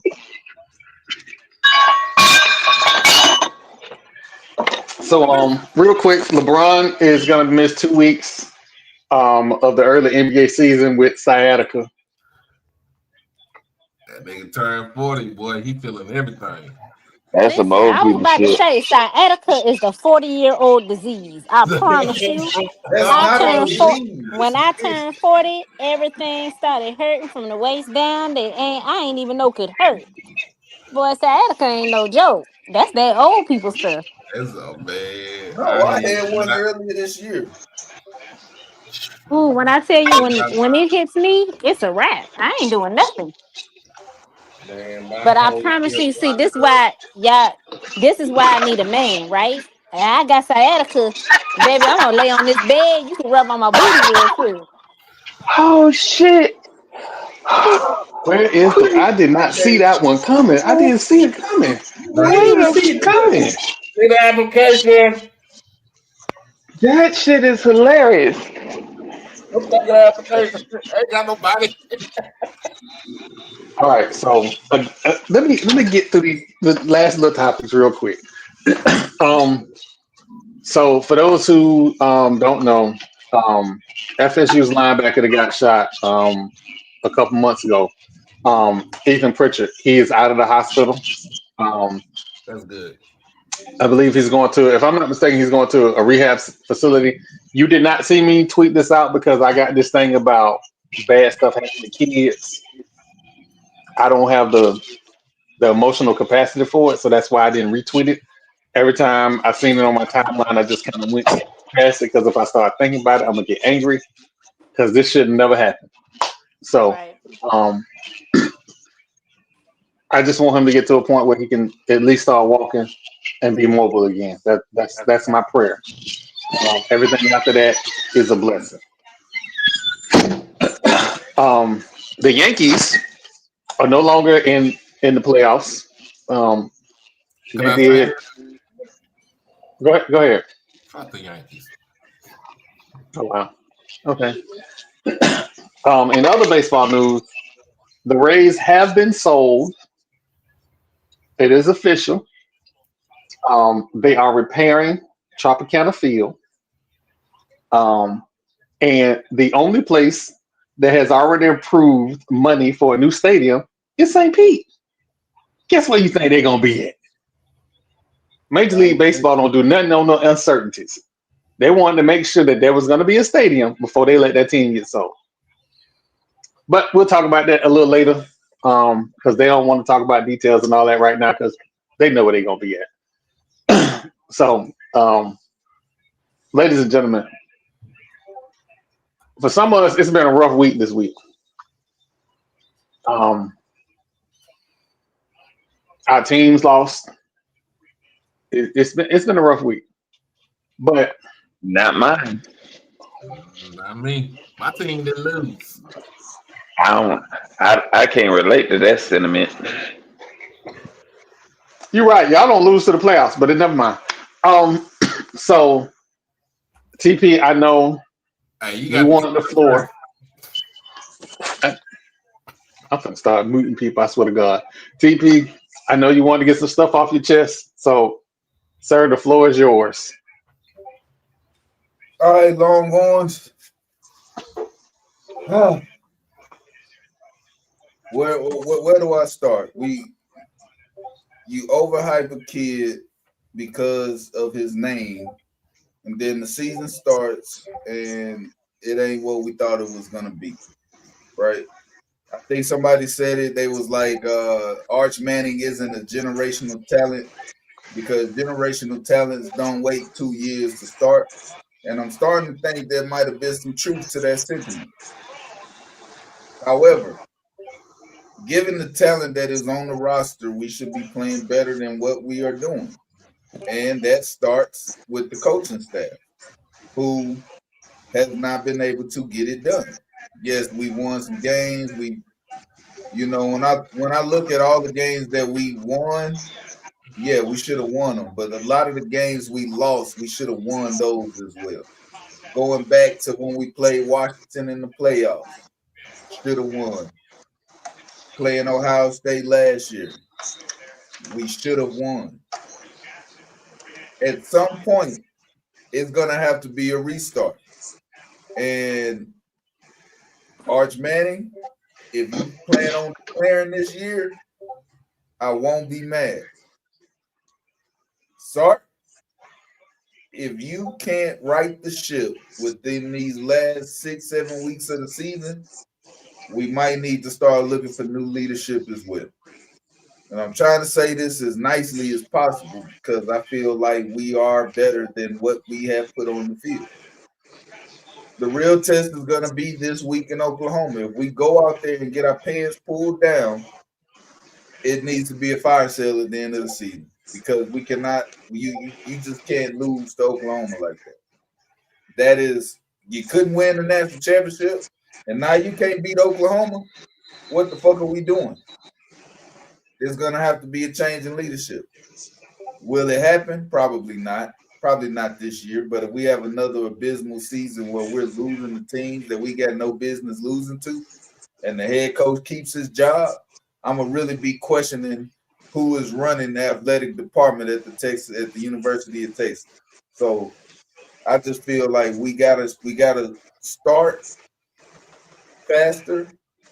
We gotta establish the run because we're going against a good defense. The last thing you want to do is let a good defense like that just pin they heels back and fire off at your quarterback for 4 quarters. So control the line of scrimmage. If we can control the line of scrimmage, if we can run the ball and keep third downs under 6 yards, we have a chance to win this game. And that'll be a catalyst to move forward when we start looking at some of the other games down our schedule, the Georgia game, the A&M game. Because if we're able to win this game, this is something that we can go back on Monday and say these were the keys to success. We executed. If we do this every week, then we should win every game, and then we can go win those other big games that we have on the schedule. But if we go out there and we get blown out, it's back to the drawing board. The season is over with. Yeah, we can fight for a bowl game, but it's gonna be bittersweet if we win. We won a national championship. Arch Manning was supposed to be the greatest thing since Vince Young, and it ain't looking like that. So we just gonna wait and see.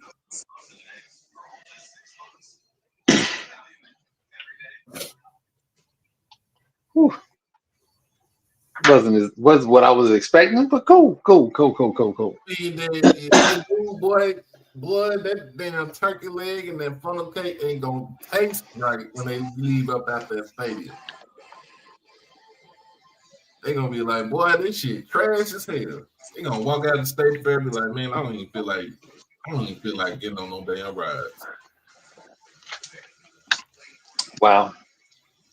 Well, then it's been a while since you've been on the show. It's been a while. What you got for us this week? Oh, I was muted. I guess I can show my face this time. Hey y'all. What's up? Um, man, you know, y'all know I love my children, my babies as I call it, right? Um, and it's there's some things, some situations. I feel like it's always something, right? It's always someone that you may have to look out for. And I've never ever in my life been one to be like, oh, I got haters. Yeah. On whatever day that was, I think it was Tuesday of this week, I realized like there's actually a few people in my space, not my circle, my space, that really just don't like me. And it's crazy. It's really crazy. And at first I was feeling a way about it. But then I realized like I don't even care. I don't even care because I know that I'm doing exactly what I'm supposed to be doing and where I'm supposed to be doing it at for the people that I'm supposed to be helping. And you not liking me says more about you than it does about me. People did what they were supposed to do.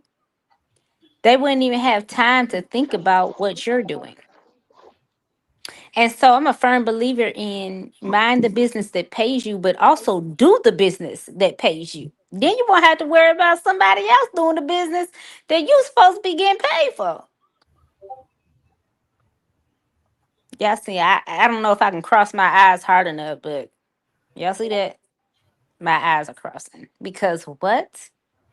So anyway, I realize as well that the space that I'm in is so important because young people that aren't in media, like they're not trained to be in media, are getting experience in media, being trained in media.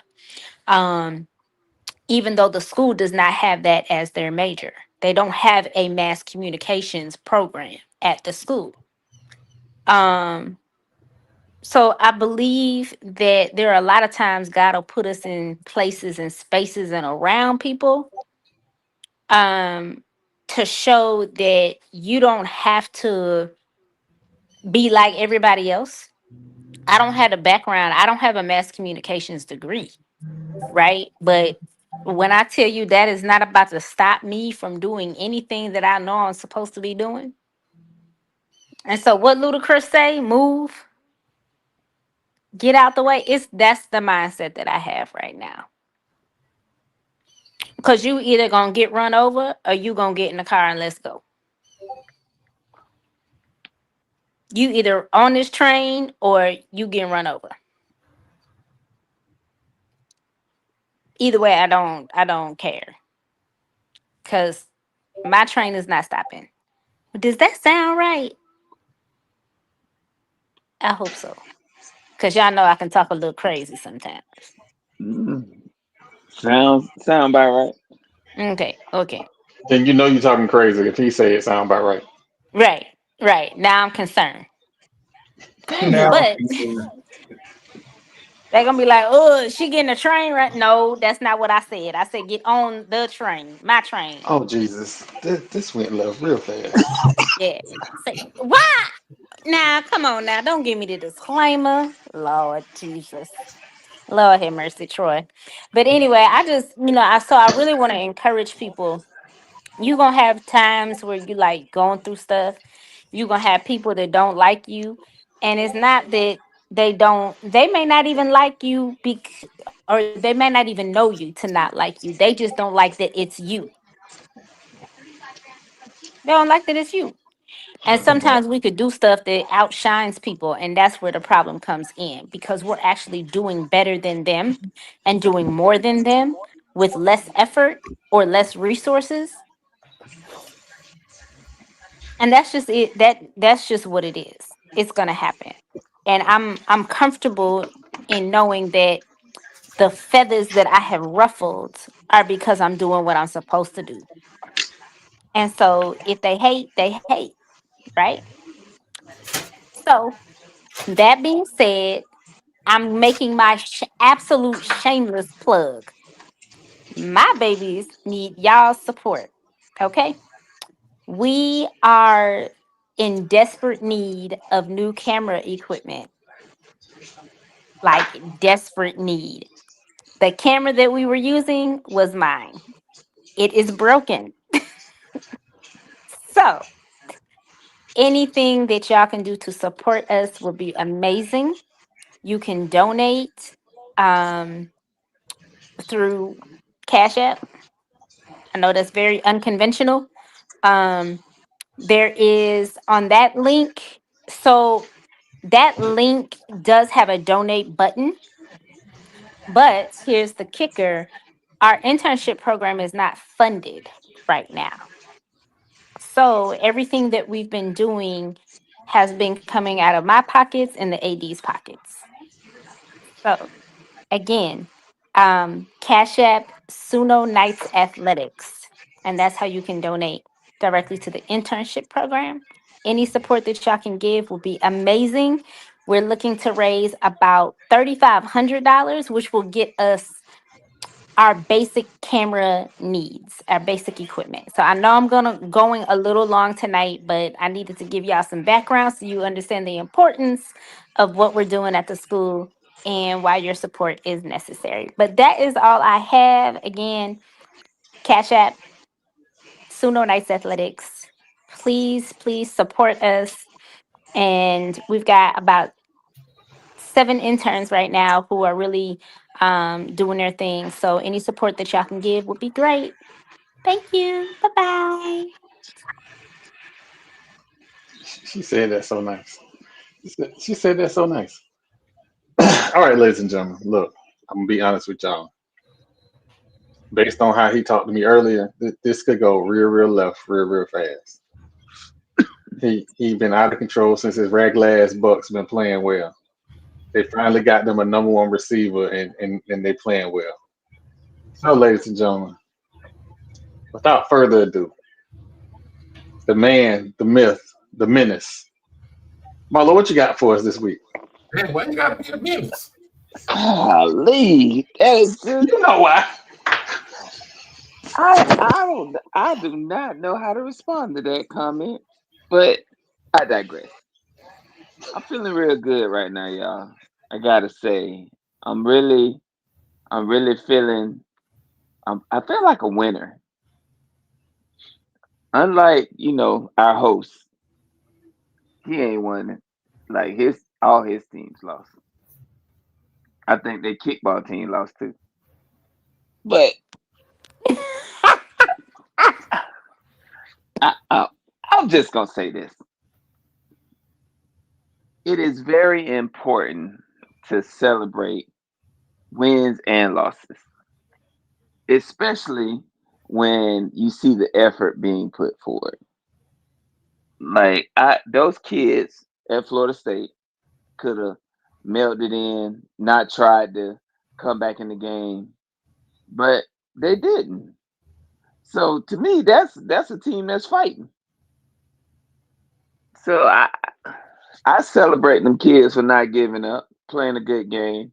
They didn't reach their goal that week, but it's always another week.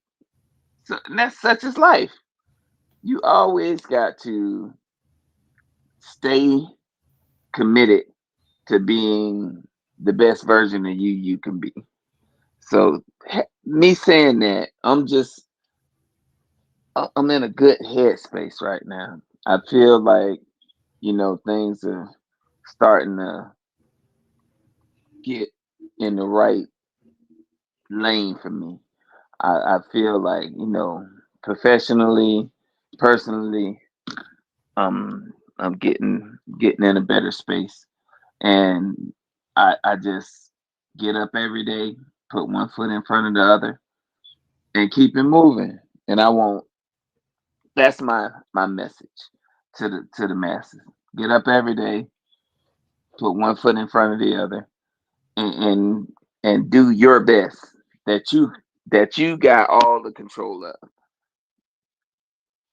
People gonna be people, but you can always be you and always put you out there. Don't put the avatar out there. There's nothing there's nothing good that's gonna come of that. So as we come into this big game this weekend, I want my team, win, lose, or draw, to go out there and put their best foot forward. They have the talent to win. They just got to put it on the field. So I'm really interested in that aspect of the game and to see if the coaches can put them in the position to win.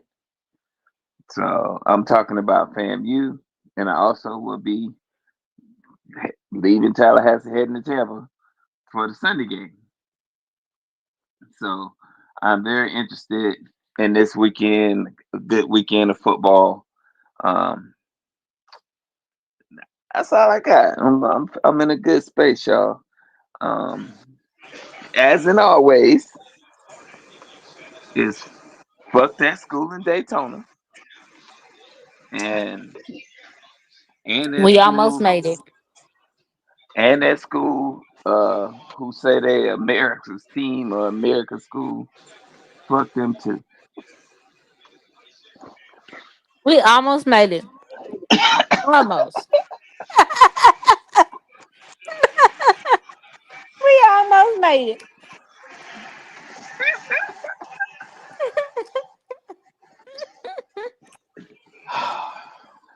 Is it Doc, time now? Doc, what you got for us this week, Jesus? I'm just saying. Oh man, what we got for this week? Look, I'm headed to Jackson early in the morning with my road dog, aka my mama. First and foremost, I appreciate everybody who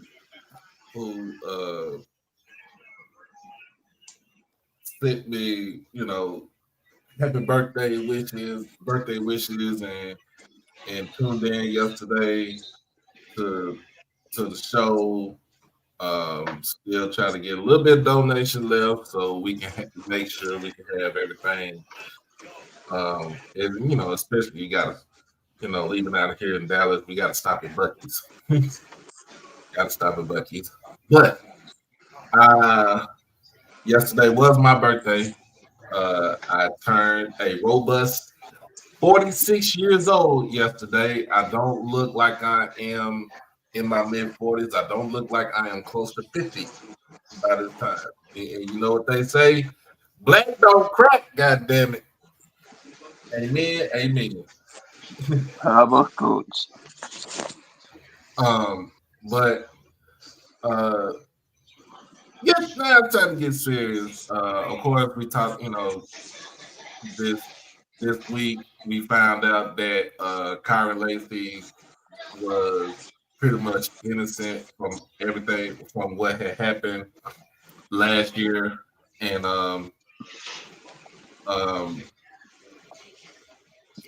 for those who had a hand in smearing his name, I hope all you motherfuckers go to jail. Over every last one of you, even the lady who said that who lied and went on with the lie. I hope you go to jail too.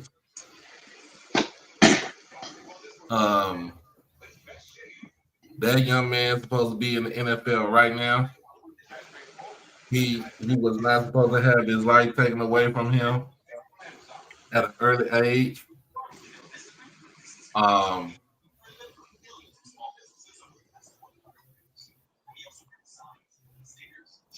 I just don't know what to say because when you think about it, I have kids. We all have kids. Danny has her interns, and she sees them as her kids. And if anything happened to our kids, we're gonna be pissed.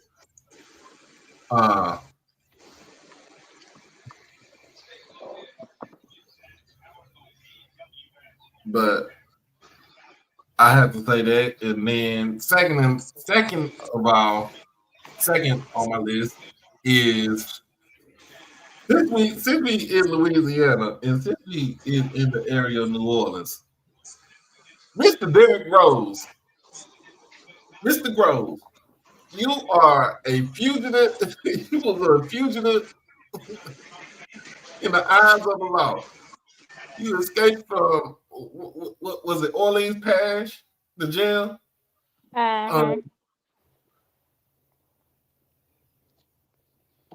You mean to tell me, out of all the places your ass went, you went to Atlanta. You went to Atlanta to hide out. You went to Atlanta to hide out. Like, what makes you think niggas ain't gonna try to find you now? And especially if there's money on the line. And not to be ashamed, but your girlfriend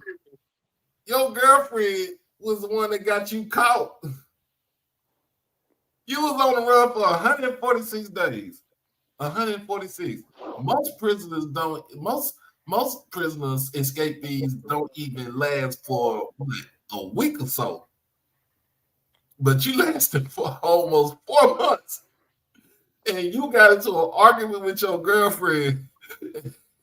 And the popos converged on your house. Like, damn the loyalty. You just need to trade her ass in for a new model. He about to, and his name gonna be Twan in jail. Oh, she gonna be. Oh, she's in trouble too because she's aiding and abetting, and harboring a fugitive.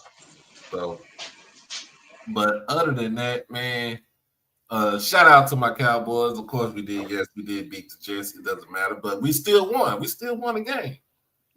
Unlike that team in Vegas that haven't won nothing. Leave me alone. Have they won the game yet, Marlo? I think they won their first game. Mm.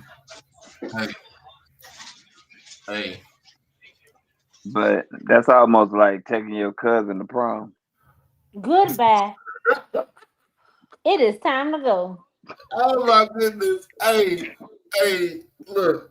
Shout out to Jerry Jones for flipping all the Jets fans the bird and getting fined $250,000. That's like fucking chump change to him. That's like Waterburger money for him. And last but not least, shout out to James Houston for getting his name out there because that's James Houston. He doing the damn thing for the Cowboys, representing HBCU football and doing his thing. And shout out to Marquise Bell doing his thing for the Cowboys. But anyway, y'all, I am getting ready to go to work, but I really don't want to go to work. I just want to stay at home and watch TV and be a thug. You know what I'm saying? I just want to stay at home. Okay. I want to stay at home, but I'm leaving out early anyway. So, you know what? I'm going to be careful on the road. I'll let everybody know when I'm making it in town. And make sure y'all watch the game on Saturday, 2:30 p.m. on ESPNU. You'll see me on that sideline taking pictures. And guess what? Y'all be easy. Crash out on your kids, too. Well, Mm-mm-mm. I guess it's just my turn after that blatant disrespect. Well, ladies and gentlemen, first off, a couple things. We will do our best to follow small college football, specifically HBCU football. So you'll see more Edward Waters, more Florida Memorial content on this channel. So that's one thing. The other, as you probably have already guessed, fuck Marlo. There was no reason for him to take shots at my team. I put this at your team. But it's homecoming season, right? And I'm a PWI guy, but I have always gone to FAMU homecoming. I ain't necessarily said we went into the game because the crew that I'm with don't ever want to go in the game. Even when we have tickets, they don't want to go in the game. At halftime, they want to go in the game, but they don't want to go in the game. But the most important thing about homecoming is enjoying yourself safely, right?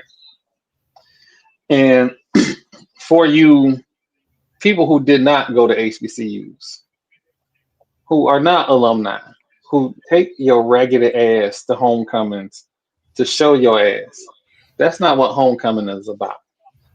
Homecoming is about congregating. It is about fellowshipping with your fellow man. Yes, there may be some drinks. Yes, you may have a burger, rib, fried conch or two, but you're really there to fellowship, to enjoy the moment. And the football game is the icing on the cake. I'm saying all that to say this. Leave your pew-pews at home. Leave your ego at home.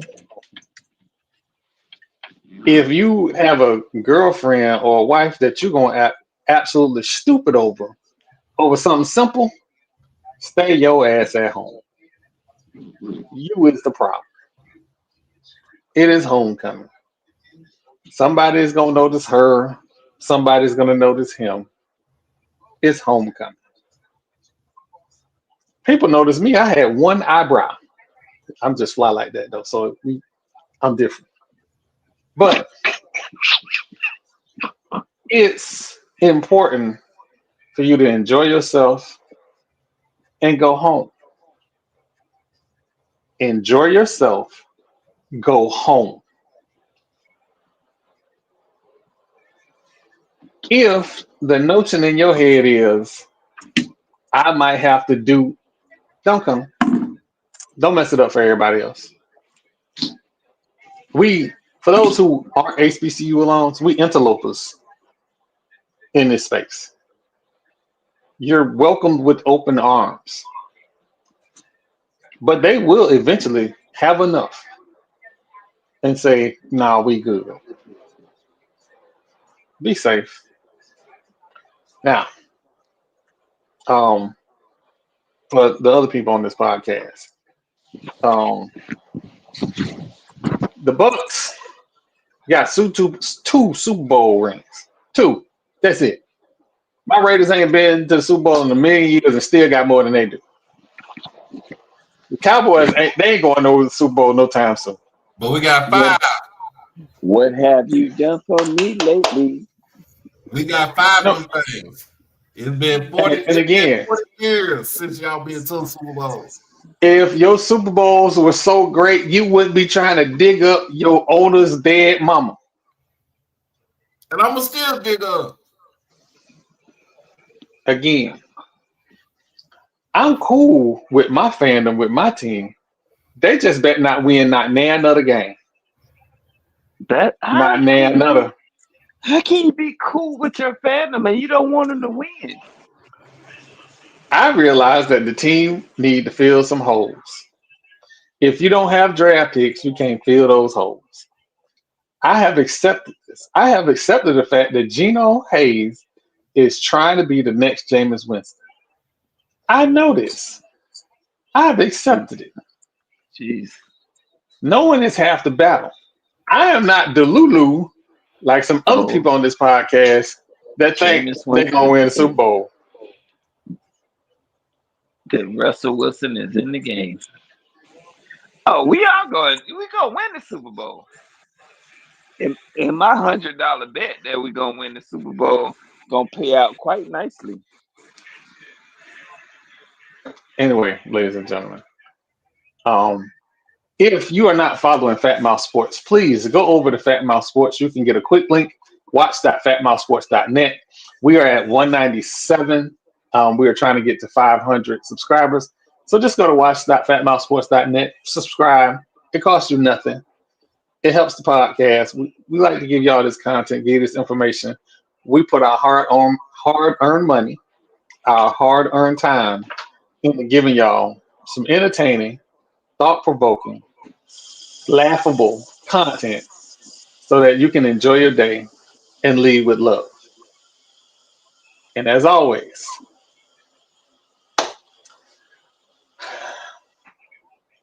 fuck Michael Irvin. Hey. Fuck Vince Erickson. Fuck Frank Gore. All he did was show up to work. Fuck Jim Kelly. I'm glad he cancer free. Fuck first chair flute player. Fuck the tuba player. Fuck all of them. It's go nose around this bitch. We out. Hey yo, you gotta remember Troy said fellowship with your fellow man, not someone else's man. I need to make that clear because homecoming season, y'all be out here turning tricks and things like that. So fellowship with your fellow man, not someone else's man. And to be clear, every one of y'all posting them TikToks about how to act when you want your sneaky link to know you with your person. Ooh, I'm blocking. I'm reporting every video, every last one. I'm not finna have not nan discussion about nothing. About nothing. I'm blocking and reporting every one. So stop making them. Just say go to homecoming and enjoy yourself. You don't need to say nothing else. But for everybody at Fat Mouth Sports, Holiday at HBCU Overdrive, Danny, myself, Marlo, I hope everything is okay with Lord Jamal. We'll see y'all Saturday in Tallahassee. We are out. Bye. That's the Nazi.